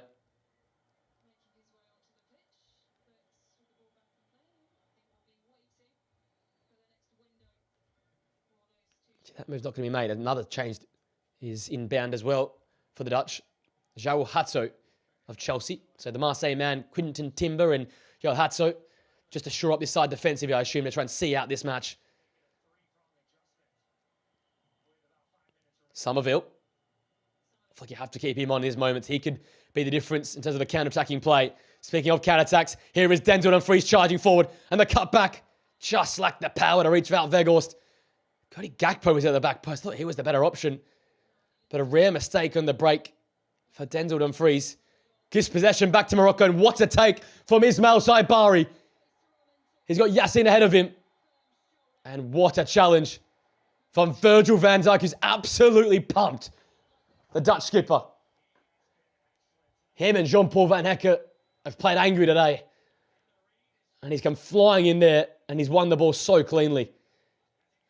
And whenever people start to doubt this man, he shuts them up. High line, deep line, low block, on the ball, without the ball. He's got it all, Virgil van Dijk.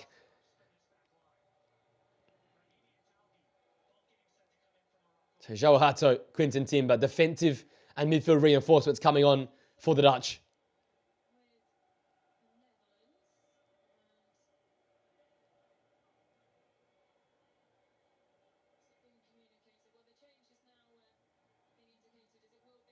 So Mickey van der Ven coming off. What a game he's had. Quinten Timber comes on his place.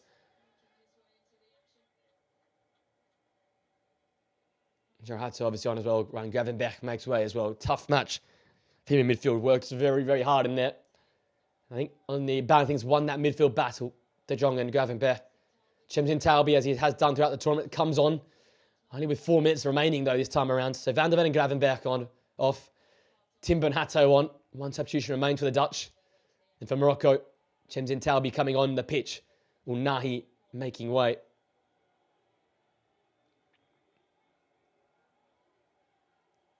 There is Timber in midfield.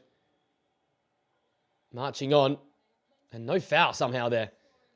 Thought that was in the back of the Marseille midfield man. Cody Gakpo's goal the difference as we currently stand. A rare Dutch counter-attack against the run of play in the second half, to be honest. The Dutch come with it now. De Jong. Weghorst. Weghorst still. Wout Weghorst. Marches on with it. Runs down a narrow road. Flying in goes Quinten Timber. He wins the ball. Hato. The 2 substitutes. Cody Gakpo's got space. This is where he's dangerous. Gakpo. Oh. Looked to fizz one across the box, but Fulham's Issa Diop in the way. Oh, and El Kharouz making way. Oh, Rahimi joined Talbi on. So all the substitutions have been made now for Morocco. Look at the Dutch fans finding their voice. Tion Koopmeiners over this one, the Juventus man. They can maximise every second from this set play here. They can put this game to bed with a goal. Koopmeiners outswinger. Weghorst was fighting for front position. Morocco try and come back with it. Launch ball back in. We'll go out of play. It'll be a Moroccan goal kick for Bono. The Wabi side has fought hard here. It feels wrong to have Japan and Morocco out the tournament in the round of 32. It really does. But for every good feel story is also a bad feel. And a heartbreak. Rahimi, he can often come on and be a goal threat.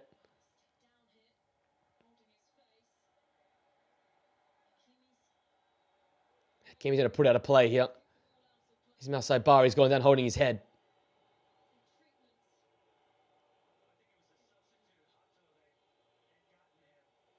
What happened here?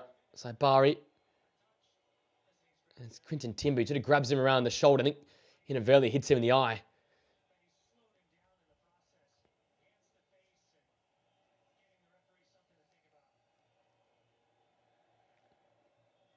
So Barry back to his feet, and the Dutch will do the sportsmanlike thing of throwing this ball back in possession of Morocco. Their fans watch on, shaking their head nervously. It's going to have to be very, very late. We saw a 6th minute of stoppage time goal for Gabriel Martinelli to win it for Brazil earlier. We might need a similar sort of late goal here for Morocco to save this game. They've made all their substitutions. They've thrown all their attacking threats on. Will it be enough, though? Elianawi, Issa Diop. They work it from the right side to the left. Nusem Mazraoui playing centre half here, mustn't we forget? Hakimi.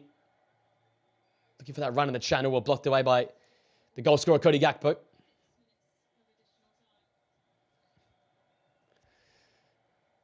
Debut tournament for Wabi. Well, debut World Cup tournament, pardon me, for Wabi. Current holders of the AFCON wanted to go deep and try and cause a ruckus here in the World Cup. As it currently stands, they're going out to the Dutch. 6 minutes of stoppage time to be added on. Thought we'd probably endure for 7. Ball in. Oh, it's in! Headed effort! Issa Diop! What a goal for Morocco! The big centre-half of the pitch to score! Moroccan madness and the roar from this Mexican crowd who have been behind the Moroccans all day long. But the big centre-half that changes allegiance for this tournament, and a powerful rocket header to finally get the ball past Bart Verbruggen. And it's game on here at the end. And when they seem down and out, Morocco found a way. And Issa Diop, a man for the moment. It's a beautiful delivery, isn't it, into the box. And making that deep run in between Van Dijk and Koopmeiners. Chemzin Taubi, what a whip on it. And what a header from Issa Diop. Unstoppable for the Moroccan big man. Beautifully placed header. Nothing Bart Verbruggen can do about that. And look at the emotion in that Moroccan home end. Monterrey Moroccan madness. Issa Diop to keep his nation alive in this World Cup.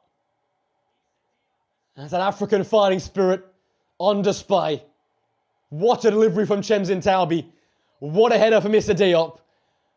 A goal worthy of an equaliser. In this game that's been so tightly contested.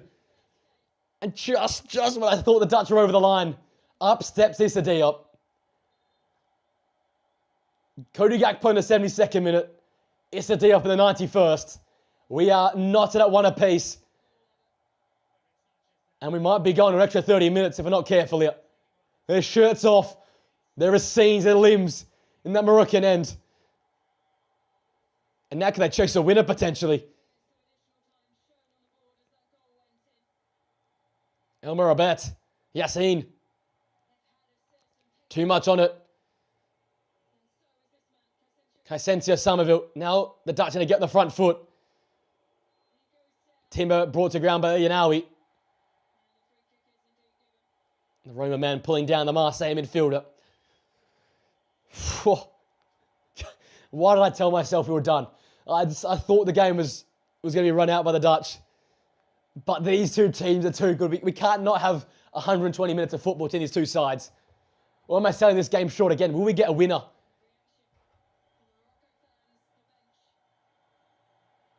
In stoppages. I said it. We had Gabriel Martinelli for Brazil. We've now had Issa Diop for Morocco. Can we get a third stoppage time goal? Maybe a winner here.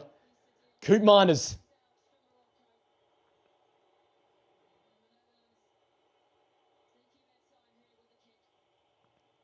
Deep ball from Koopmeiners.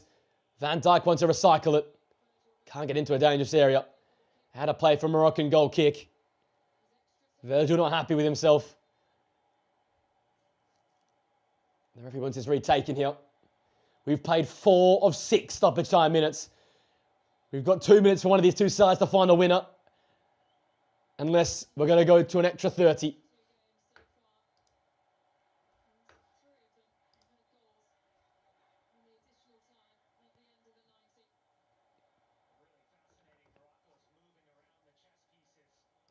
How good have these knockouts been so far? A winner later on for Estequillo for Canada. A winner later on for Gabriel Martinelli.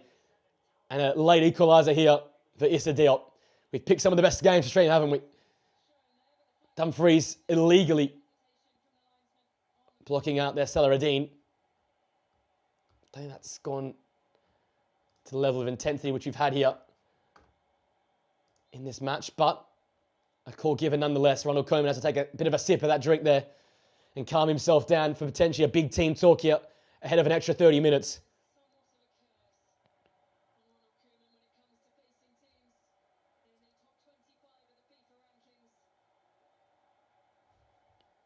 His stadium is bouncing. Moroccan fans in fine voice.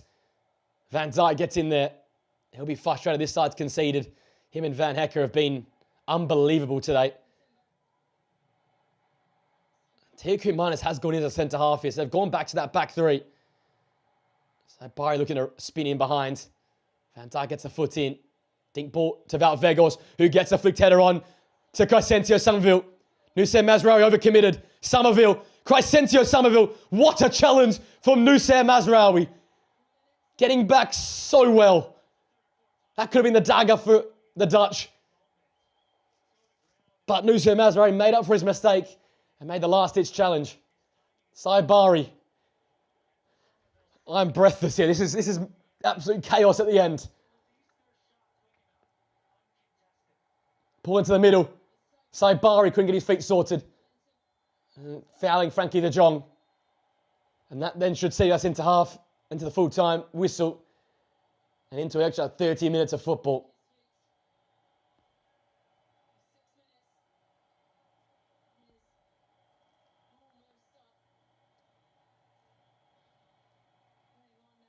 Six minutes are up now. This should do us.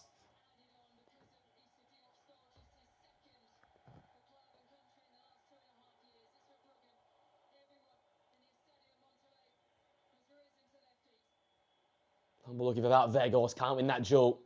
Morocco look to get out here. And a play will be a Dutch throw. Do they go long here? Potentially. Denzel Dumfries is able to do so. Chemzin Talbi basically standing in the line, getting his way. They're going to launch this one. This is the last chance of regulation. Can the Dutch produce something magical from a long throw? Denzel Dumfries to absolutely send this into what a long throw. The white jerseys are there. They repel it. Chemzin Talbi coming away with it. That's it for the 90. We're going to get 30 minutes of extra football. Issa Diop in the first minute of stoppages, equalising after Cody Gakpo scored an emotion-filled goal in the 72nd minute. We are going to go to extra time. We are not at one apiece. Short break here. We'll get things ready for the extra time period. This is going to be absolutely blockbusting. Absolute block, but I can't speak. This is chaos. It's going to be a blockbuster, guys. Stay with me here. Short 2-minute break, and we'll be back for extra 30 minutes of football. It remains Netherlands 1, Morocco 1.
Sorry, that extra time started so quickly. I think I might have missed the start of it there. Apologies. We are underway for extra time. I went straight from an ad break into the middle of extra time all of a sudden. That's mental from the local broadcast here in Australia.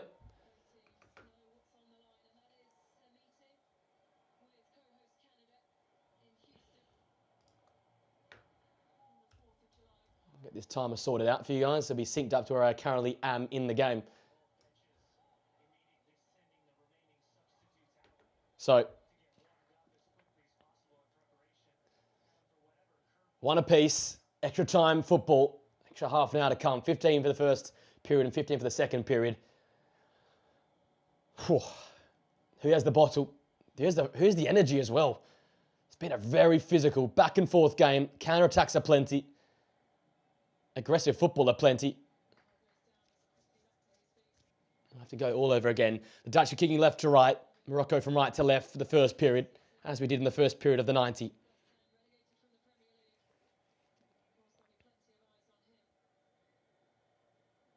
Denzel Dumfries' throw. Looking for the big, tall Wout Weghorst, who wins the second ball, actually. And brought to ground by El Mourabat in midfield. He needs to be careful to not pick up a yellow card for throwing the ball away.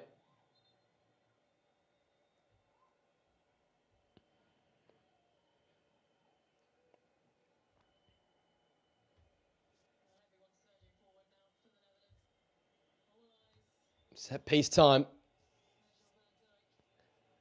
Tion Koopmeiners to deliver. To launch one in there. Gets on in the end of this long diagonal ball.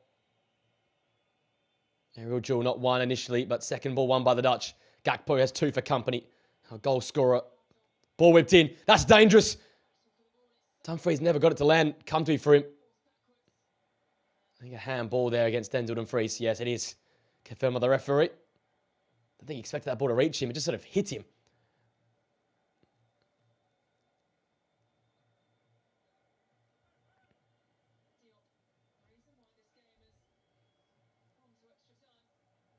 Morocco have made all their substitution, unless there's extra ones added. The exact rules yet for extra time. There might be an extra substitution allowed for both sides. But I definitely, the Dutch have 1 left from the regulation time. They want to bring on a penalty taker potentially in the second period of this extra time. Flicked on header by that Weghorst. Crescentia Summerville unable to get in the seconds there. Joe Hatto wins that throw off Yassine on the far side. Rocket fans aren't happy there, but I think that's the right call from the referee. Frankie de Jong, haven't seen much of him on the football recently since Van Gervenberg made way.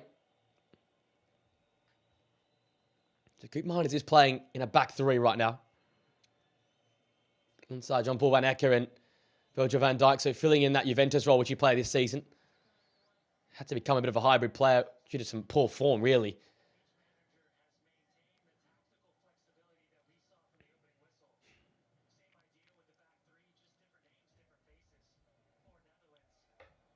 Dumfries over this throw. Are they going to go long? No, they're going to go with a throw backwards to Jean-Paul Van Acker. Him and Virgil van Dijk have defended so well today. Didn't really deserve to concede one, but Morocco deserved to score one, so take your pick. Long ball. Bono comes off his line and punches. That's a foul by Frankie de Jong on... Is that Yassine or...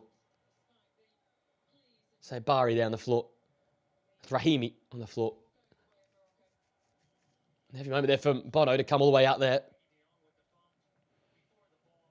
Not much on in that one there. Can understand Frankie de Jong's frustration with the call.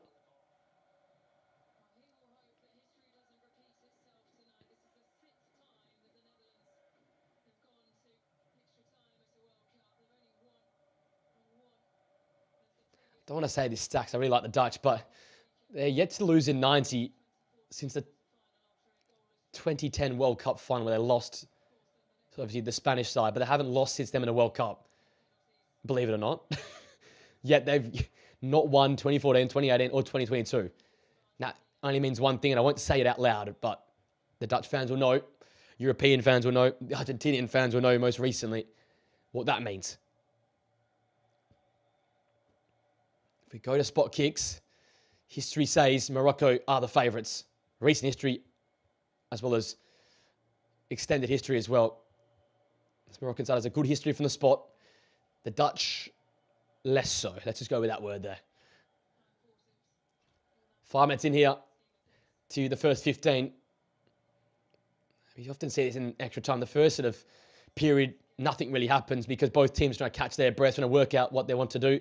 Second 15, a bit of fatigue, spaces open up. There's chances for both outfits to score.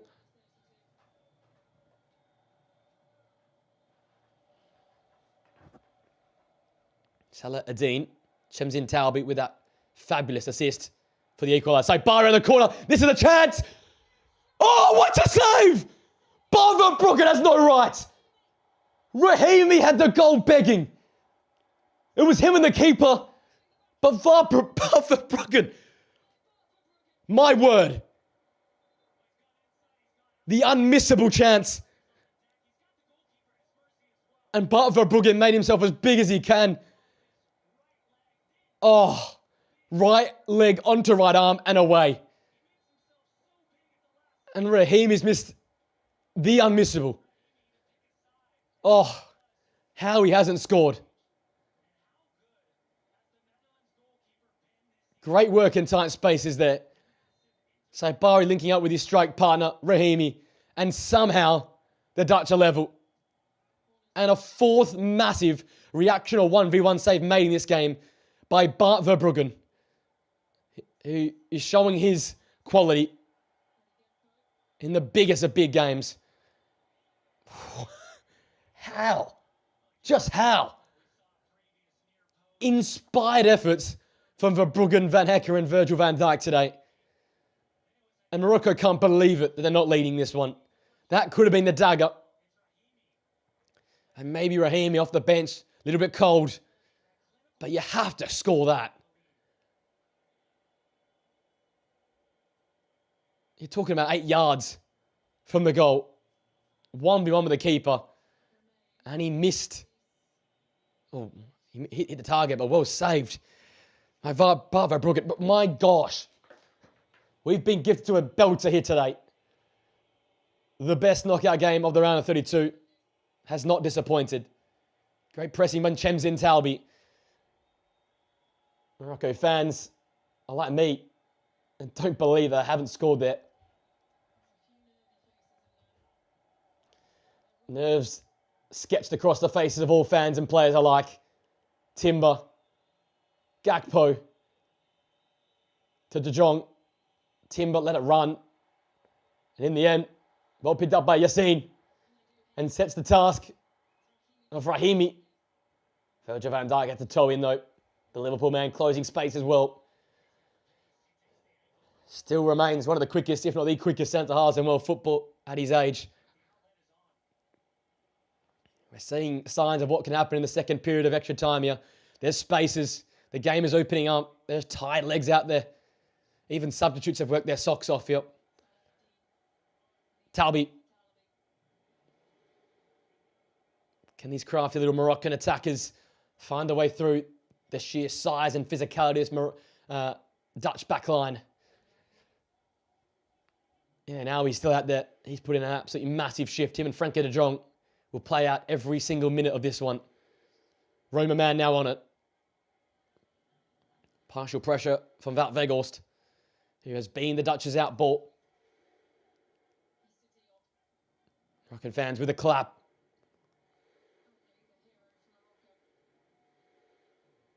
Here they come with El Ainaoui.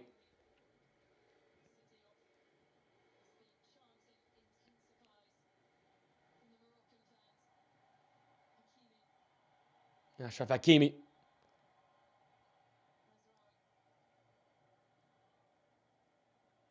Here's Ismail Saibari's has playing a little bit of a hybrid role now that Rahimi's on the pitch. They want to both clog up the centre of the park, so he's sort of drifting into pockets.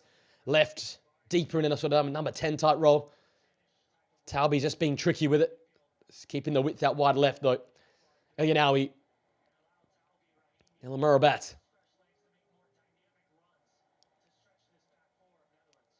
Salah Adine receives it.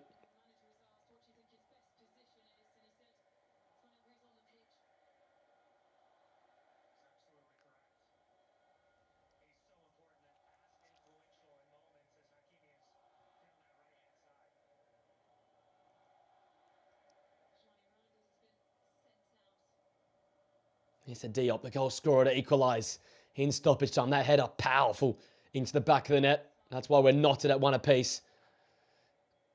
The Dutch scoring the 72nd minute through Cody Gakpo on a counter-attack found by Crescentia Somerville. Those who remain on behind Wout Weghorst. Substitute Timber on in midfield in place of Ryan Gravenberg. Chance for Saibari to turn. Van Hecker in. Absolutely clatters him yet again. Yassine.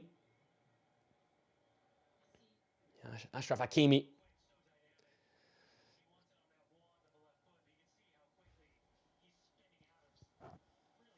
Morocco continue trying to pull the strings here.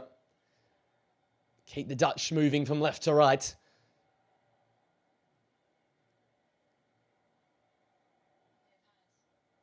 Pressure being provided by Wout Weghorst, and he's won that little battle.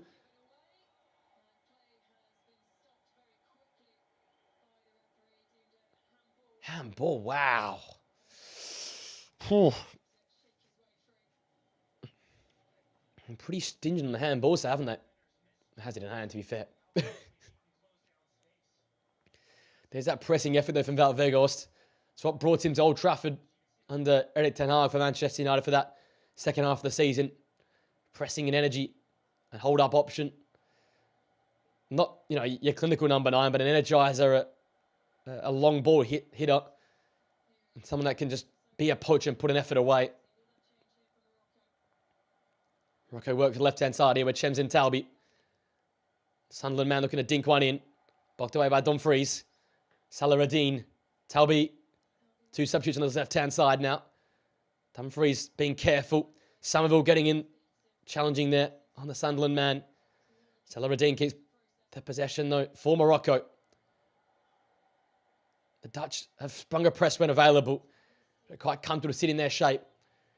2.5 minutes to go in the first period of extra time here.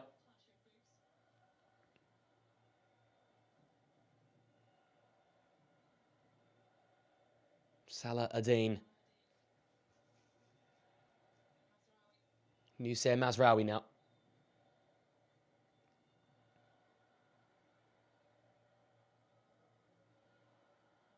Chance from Morocco to try and break down this rigid Dutch structure that hasn't looked too vulnerable, despite a lot of the possession Morocco have had since half-time. It really was just that late run from Mr. Diop that caught them out. Bit of a lack of communication between Virgil van Dijk and Tion Koopmeiners, or just a willingness from Mr. Diop to get up there.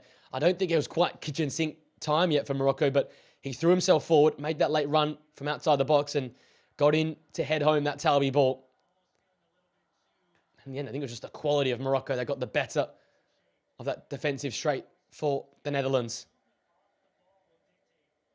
El Ganawi. Salah-Ad-Din. Dutch happy to sit as they currently are. Morocco trying to work their way through from left to right. El Ganawi.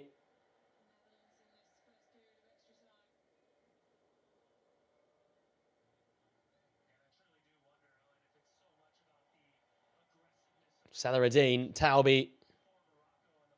Saibari turning and feeding in the ball. I thought Talbi could get in the end of that there.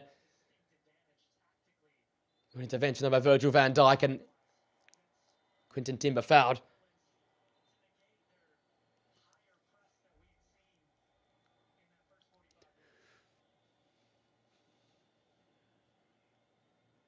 Energy levels running low. Fatigue playing a big part. Who keeps their cool? Who makes the right reads? Who limits their mistakes? Who can produce that moment of quality?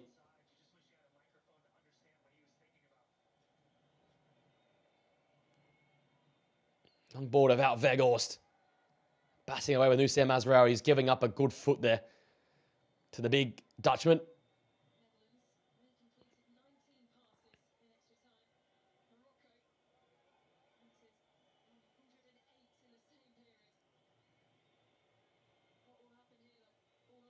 Any first half stoppages, there won't be. So that's going to be half time in extra time. We are still not at 1-1. Dutch didn't really do much to pressurise this Moroccan side. Morocco made all the pushing, as they have done, to be honest, in terms of the possession since half time. Give me a minute here to have a break. And we'll recharge for the last moment here and potentially penalties to come. It is 1-1 here between the Dutch and Morocco. Half-time in extra time.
Alrighty, so we are back here.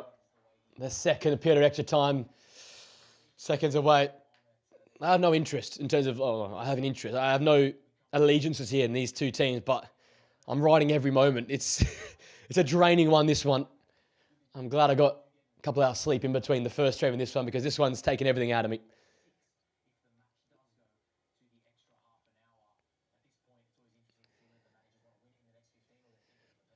Do they want to go to penalties, one of these two sides, or do they want to try and win it? The Dutch look like they just were happy for pens in the first half of extra time. They were happy to see it. I think the stat was they committed 20 passes. And obviously Morocco had that big chance. The 1v1, Rahimi and Bart Verbruggen. He made his Emi Martinez S-type save there to deny Rahimi and potentially keep the Netherlands in this tournament. So we start again for Monterrey. Kick off for the second period of extra time.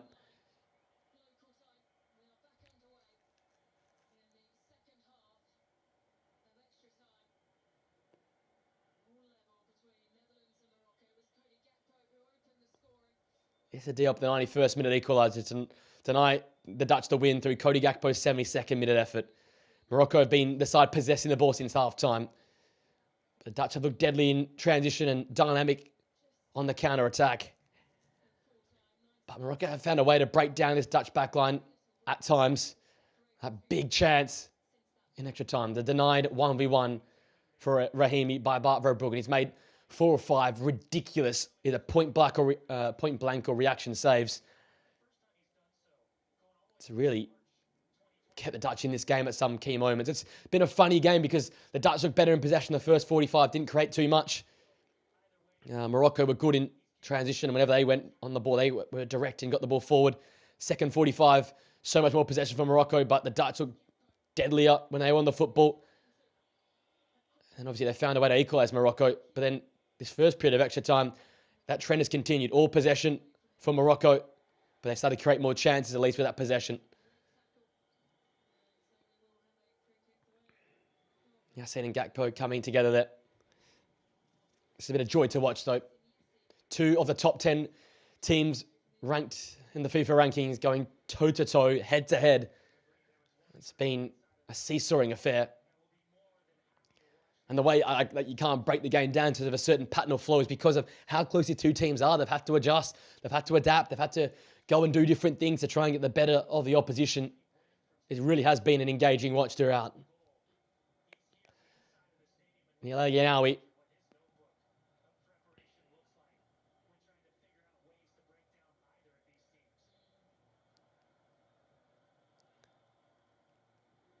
Yenawi. Think ball looking for Yassine. Well dealt with by Coop Miners. Second ball is here to be won. Timber gets it away. Cody Gakpo holds off well. Tries to keep possession, but second ball is being won right now by Rahimi and Morocco. He's all the way back in his own final third there, and an old defensive final third there.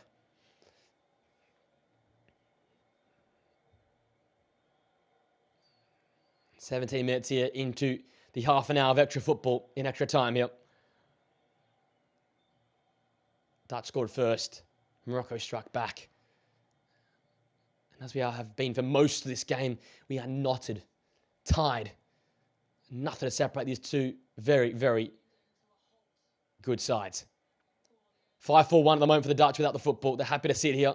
They really look like they're not out on their feet just yet, but really happy just to see this one out and get to spot kicks. They're backing themselves in, fair enough. This Morocco side's done some fantastic work from the spot in major tournaments. The recent AFCON, the recent World Cup. Nila Yenawi. Rahimi, who was denying that 1v1 chance versus Bart Verbruggen. Still trying to find a way to break down this Dutch low block. It's a tactical move to try and get this side over-committing and maybe getting them on the counter-attack, but it really looks like one team's trying to win the game here in 120 minutes. That is the Moroccan side. They continue to possess the ball, look to try and break down this Dutch outfit. They're not over-committing, though, and that's key here. They don't want to be exposed.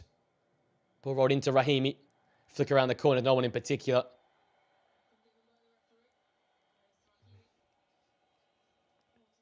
We're ticking the 20th minute here. 10 to go. Nerves jangling. Pressure building. You can cut the tension with a knife here. It is that type of game. Weghorst's been shoved in the back by Salareddine, so a foul. Forward of halfway there for the Dutch. A chance to probably send in a long ball now. Martin Dedone comes on. I've not seen much of him in this tournament.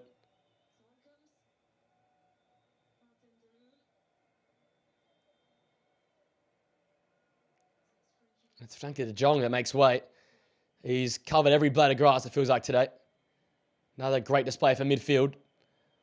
They're trusting the veteran, Dedone, to come on and either win this game or convert from the spot. Atalanta, man, it's been so good the last 4 to 5 seasons for them. And a part of their success. Domestically and on the European stage. Second ball to be won. Dealt with there by Morocco. As far as Timbu heads her back into a dangerous spot. Say Bari linking up with Chenzin Talbi. Morocco come back the other way now, but the Dutch have got all their numbers behind the ball again. Nusem Mazraoui. Elienawi. Yassine. Who wins this? Who works harder? Who makes that magical moment? Or who makes the big mistake? More often than not, it's the mistake in these type of moments. Unless now, Hakimi was charging in there. Coop Miners was wary of him. Made that clearance. Aerial ball. Weghorst competing. As he will do. And staying solid. And Cody Gakpo comes away with it.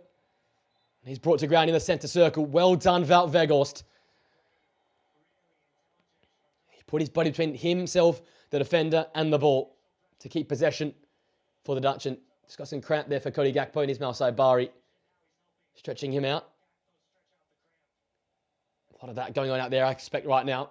Tiring players.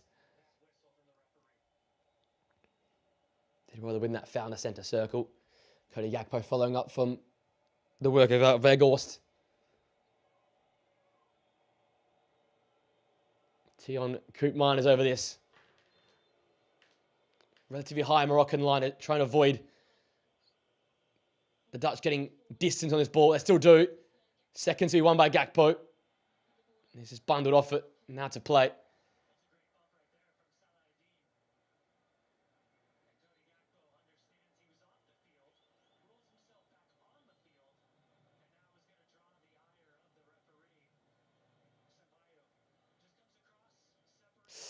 There's that calf cramp. I think you can see it mid-air for Cody Gakpo. He's struggling. And he wants that substitution now. Very smartly coming back onto the field of play to get substituted. Very, very intelligent from our goal scorer, Cody Gakpo, who's going to make way for Justin Kluivert of Bournemouth, who's had many big moments for the Cherries over the last 2 seasons. Mustn't we forget that hat-trick against Newcastle. As the Northwest rivals, Mazraoui and Gakpo have a bit of a confrontation there.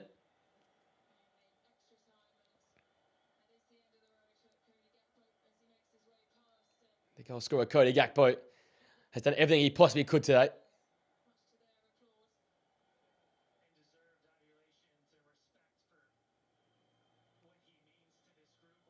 Justin Kluivert on. A very clutch player. Will he be clutch enough from the spot potentially in 7 or so minutes' time? Shove in the back, but I thought he was going to let it play there, the Brazilian referee. But then Dumfries illegally fouling there.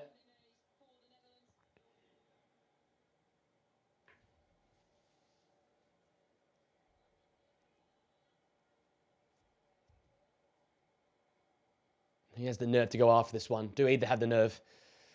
It's just that sort of game, isn't it? You don't know until it's over, especially that Issa Diop goal. I ruled them out too early there, Morocco.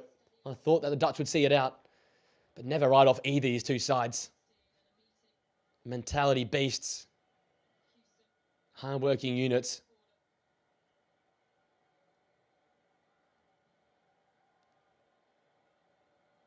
El Anawi. Back to Bono.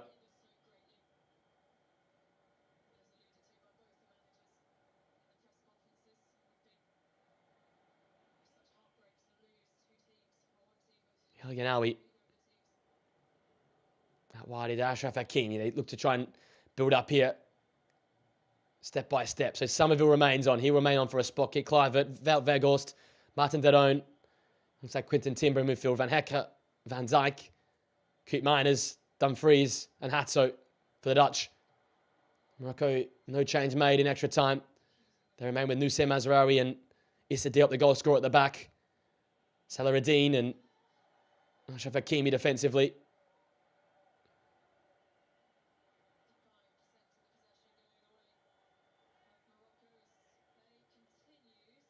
Somerville down, but the referee hasn't paused the game, sorry.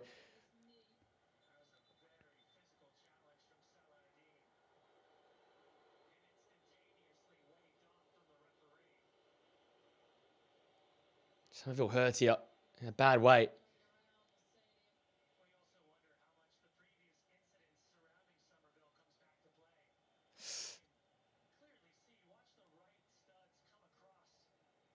He's clattered into his knee on knee. Not a great one for Somerville. Shouldn't be a serious injury, hopefully.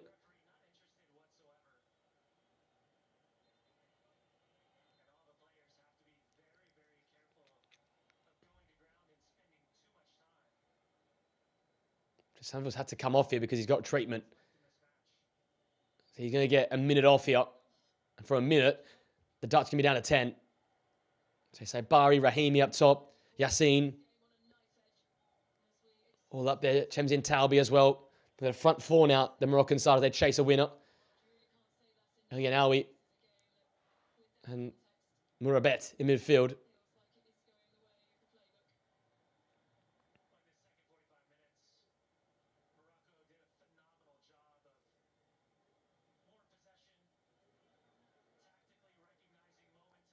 Kluivert, Yassine, and him going toe-to-toe. It's a wasted ball in, dealt with by Jean-Paul Van Acker.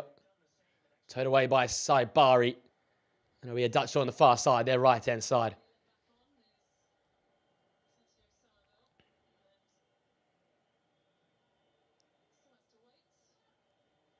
Rabi and his assistants talking it over, trying to work out what the goal is next now.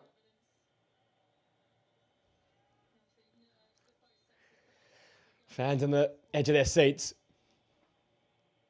pensively watching this one. That's up again, hasn't it? Issa Diop now.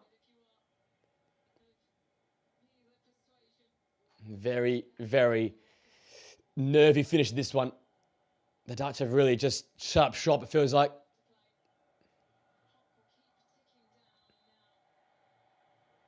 It's a foul against Denzel Dumfries. The far side there for the Dutch.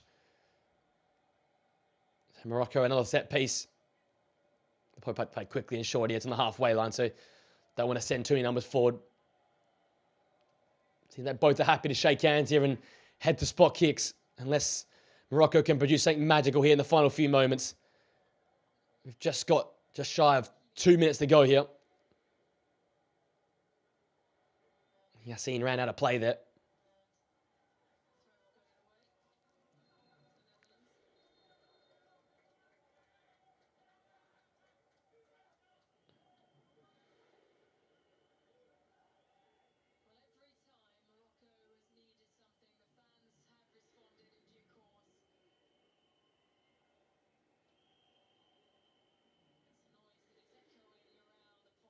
Their own. Somehow around the corner, blocked away. Hakimi launches clear. Put Miners back to the safety of Bart Verbruggen in goal. Moroccan fans continuing that big clap. Getting behind their side. Really feel like a Moroccan home game in here. With even the neutral, the Mexican fans backing this Moroccan side in. Bit of history there with a wrongly given penalty, they thought, many years ago for Ian Robben's favour. That's why they're against the Dutch today. And normally where the Dutch travel in numbers and he swarms them, they've felt outnumbered today against his African side and the African fans. Timber coming away with it. We've got a minute to go here. Maybe even a minute of stoppage time. So 120 seconds maximum here. Another push forward here for the Dutch. Is another roll of the dice for them? Or is it just a chance to keep possession and see this game out?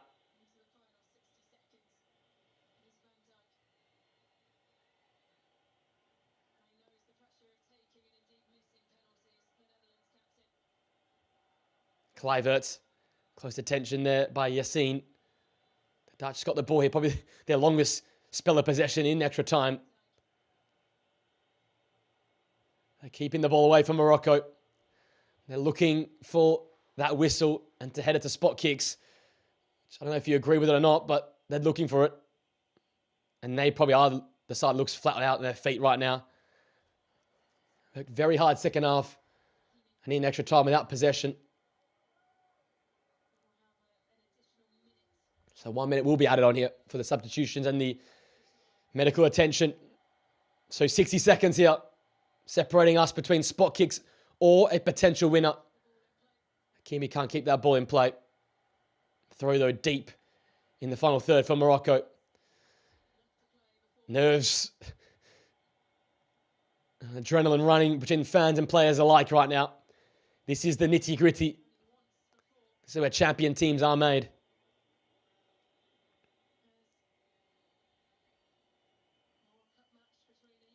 This is Sabari. Wow.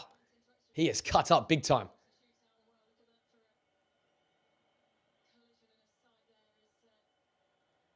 He has to go off, of course.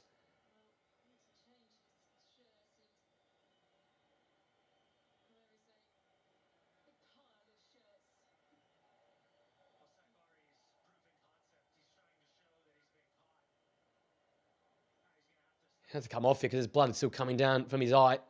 So he's going to have to be off. They're going to play with 10 here for the final few moments.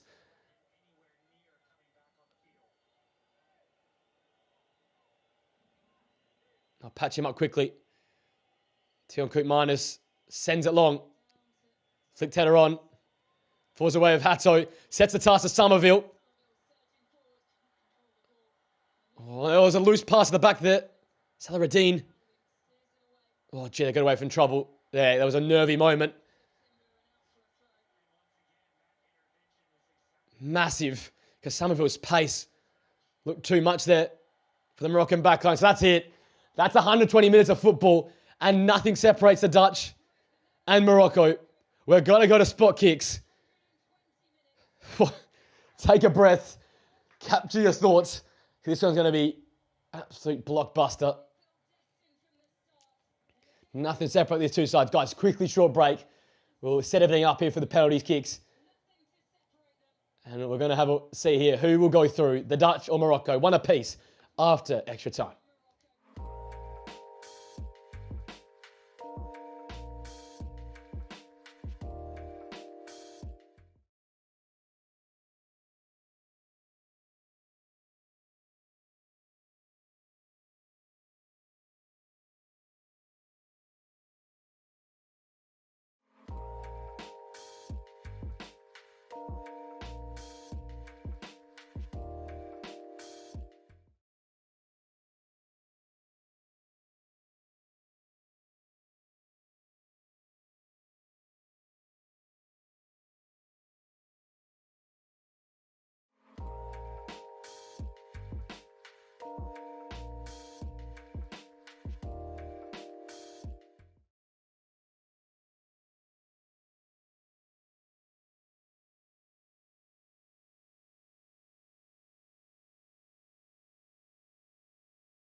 Alrighty, guys. Penalty shootout time. We are set up for a chaotic end to this one here. All eyes go on to Bart Verbruggen and Bonu. I'm sorry, Dutch fans. They haven't lost a game in 120 minutes since 2010. And they haven't won a World Cup yet. Like, that's only says one thing about what happens in these sort of situations for this side. You have to only look 4 years ago against the Argentinian side. We went to a very similar moment. Have they learnt from their mistakes? Can they work their way through this moment? Bart Verbruggen's been heroic today. Can he continue his heroics here from the spot? Is the players that are on the pitch cool and calm enough to take these spot kicks? It is a lottery, we know that. Paraguay got the better of Germany earlier on today from the spot because Jonathan Tah missed the penalty late on. It's heroics, it's mistakes, it's who has the bottle.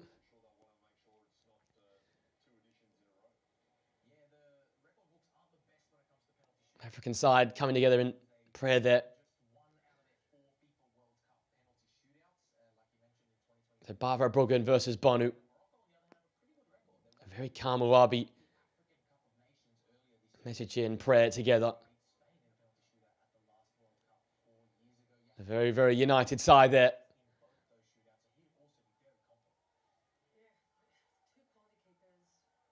Now they pump each other up and they break. Here we go.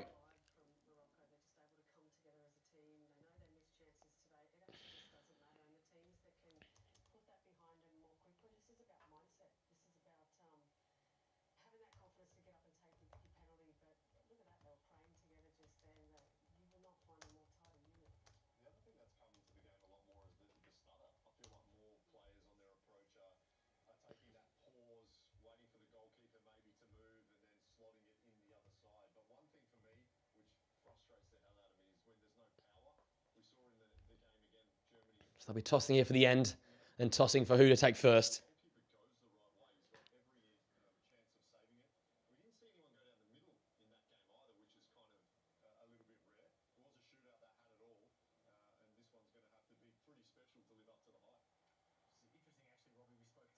So go to the Dutch end. They'll be shooting to the Dutch. And now who to take first.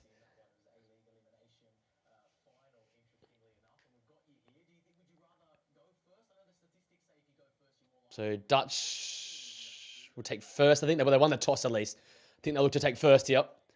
So they'll be kicking to that orange end. There's not much of them there, but they're all behind the goal. They'll be kicking towards.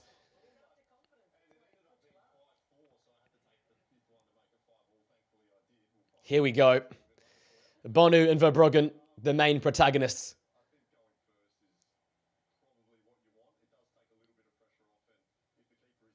Tion Koopmeiners will be the first step up, the Juventus man. Here we go. 12 yards is all that separates these two sides between glory and despair.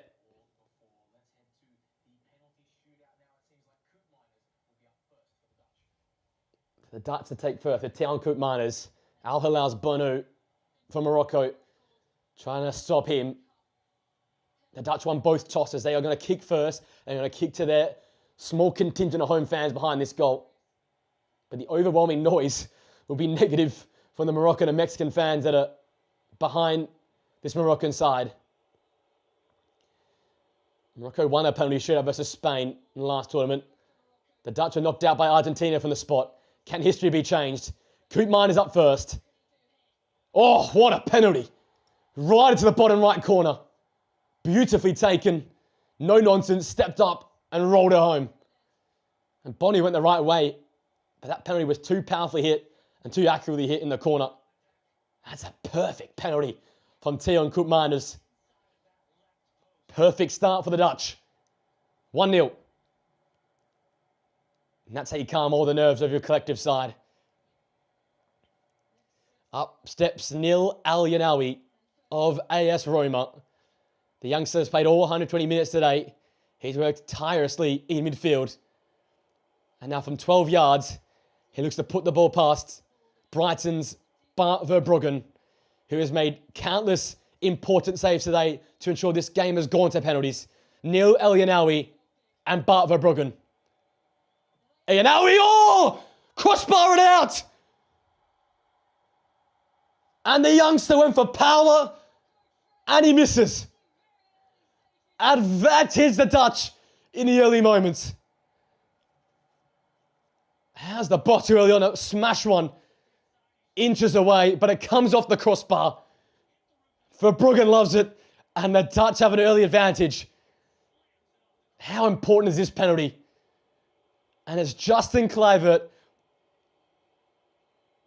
of AFC Bournemouth who's taken countless penalties and converted them. Kluivert and Bonu. Stuttering step. Oh, he's in the upright as well! And Kluivert misses from 12 yards. And the advantage has been rescinded. That little hesitation. We see it so often. And it put him off his run-up. He sent Bonu down, but couldn't hit the target. He did all the hard work. Bonu went down. He wrong-footed him. Just had to roll it home. And he misses. And now Bonu's up and about.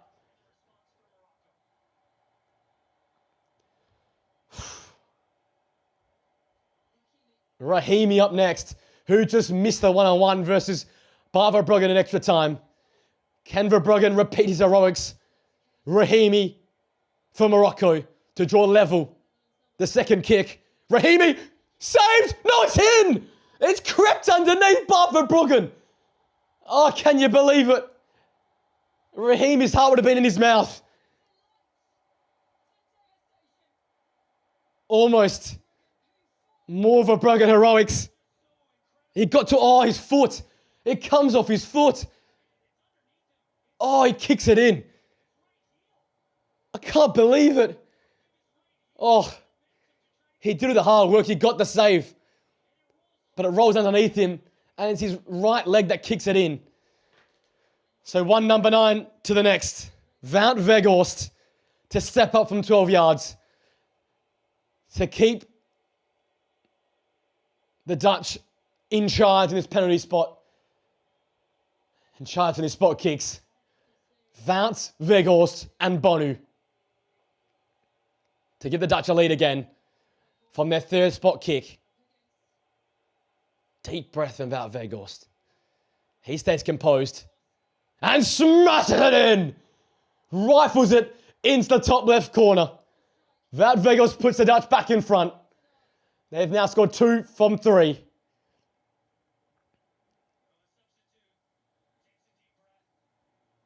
A kiss on the ball on the way up. He did this in the last tournament.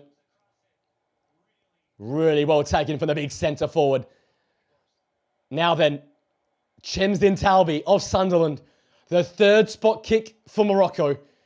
It's a Premier League matchup here Verbruggen of Brighton, Talby of Sunderland. The man who got the assist for the Issodr equaliser. Chemsin Talby. Whoa, coolly taken. Into the top right-hand corner. That's a beautiful penalty. A composed, eloquent finish by Morocco's number 7. And Ouabi has not moved a muscle. He's stayed statuesque in his spot. There's nothing that Bart Verbruggen can do about that. He goes the right way. He cancels that penalty, though. All taken by the young superstar. So then, Timber. Up next for the Dutch. The man from Marseille. The substitute. Steps up to try and keep his nation in control of his penalty shootout and in the ascendancy on the scoreline. 2-2 from the spot. Fourth kick for the Dutch. Timber. Pulled it well wide. Oh, it's an awful penalty. It's disaster from Timber. And could it be a repeat of 2022? The Dutch faltering from the spot again. He kept his head down. It just pulled it. Really bad penalty from Timber. And Ronald Koeman can't help but have his head in his hands. And now it's the skipper, Achraf Hakimi, who just won a penalty shootout only a couple of weeks ago for Paris Saint-Germain in the Champions League final. It's Hakimi and Verbruggen. The Moroccan skipper versus the Dutch number 1. Hakimi. Oh, the upright. I can't believe it. Hakimi's missed as well. And no one can take charge of this penalty shootout. The most skillful and calm man on the pitch misses. He hits the upright as well. Same upright as which Kluivert hit. And we can't get separation in this one.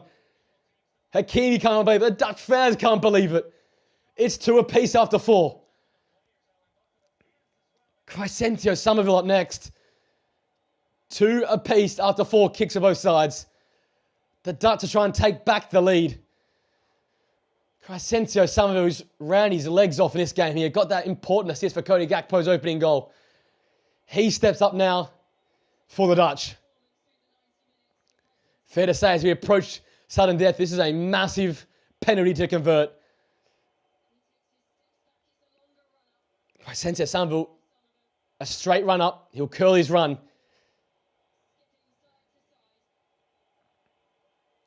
Somerville wanders up to this one. And smashes up, but Bonu's there! A vital left hand for Morocco's number 1. Somerville went for power down the middle. And Bonu stays strong. And a vital left hand for Bonu. It was a funky effort to make the save, but vital nonetheless. Bonu adjusting, seeing that Somerville went down the middle and made a vital save. Back-to-back misses for the Dutch. They've only scored 1 of their last 4 penalty kicks. So Ismail Saibari to win it for Morocco. It's him and Bart Verbruggen. 12 yards in between Morocco going through or the Dutch staying in this one. Their goal-scoring machine. Saibari steps up and he rolls it home. Morocco win on spot kicks. Listen to the noise in Monterrey. The day belongs to Saibari in Morocco, who found a way back in first half stoppage to draw level with the Dutch.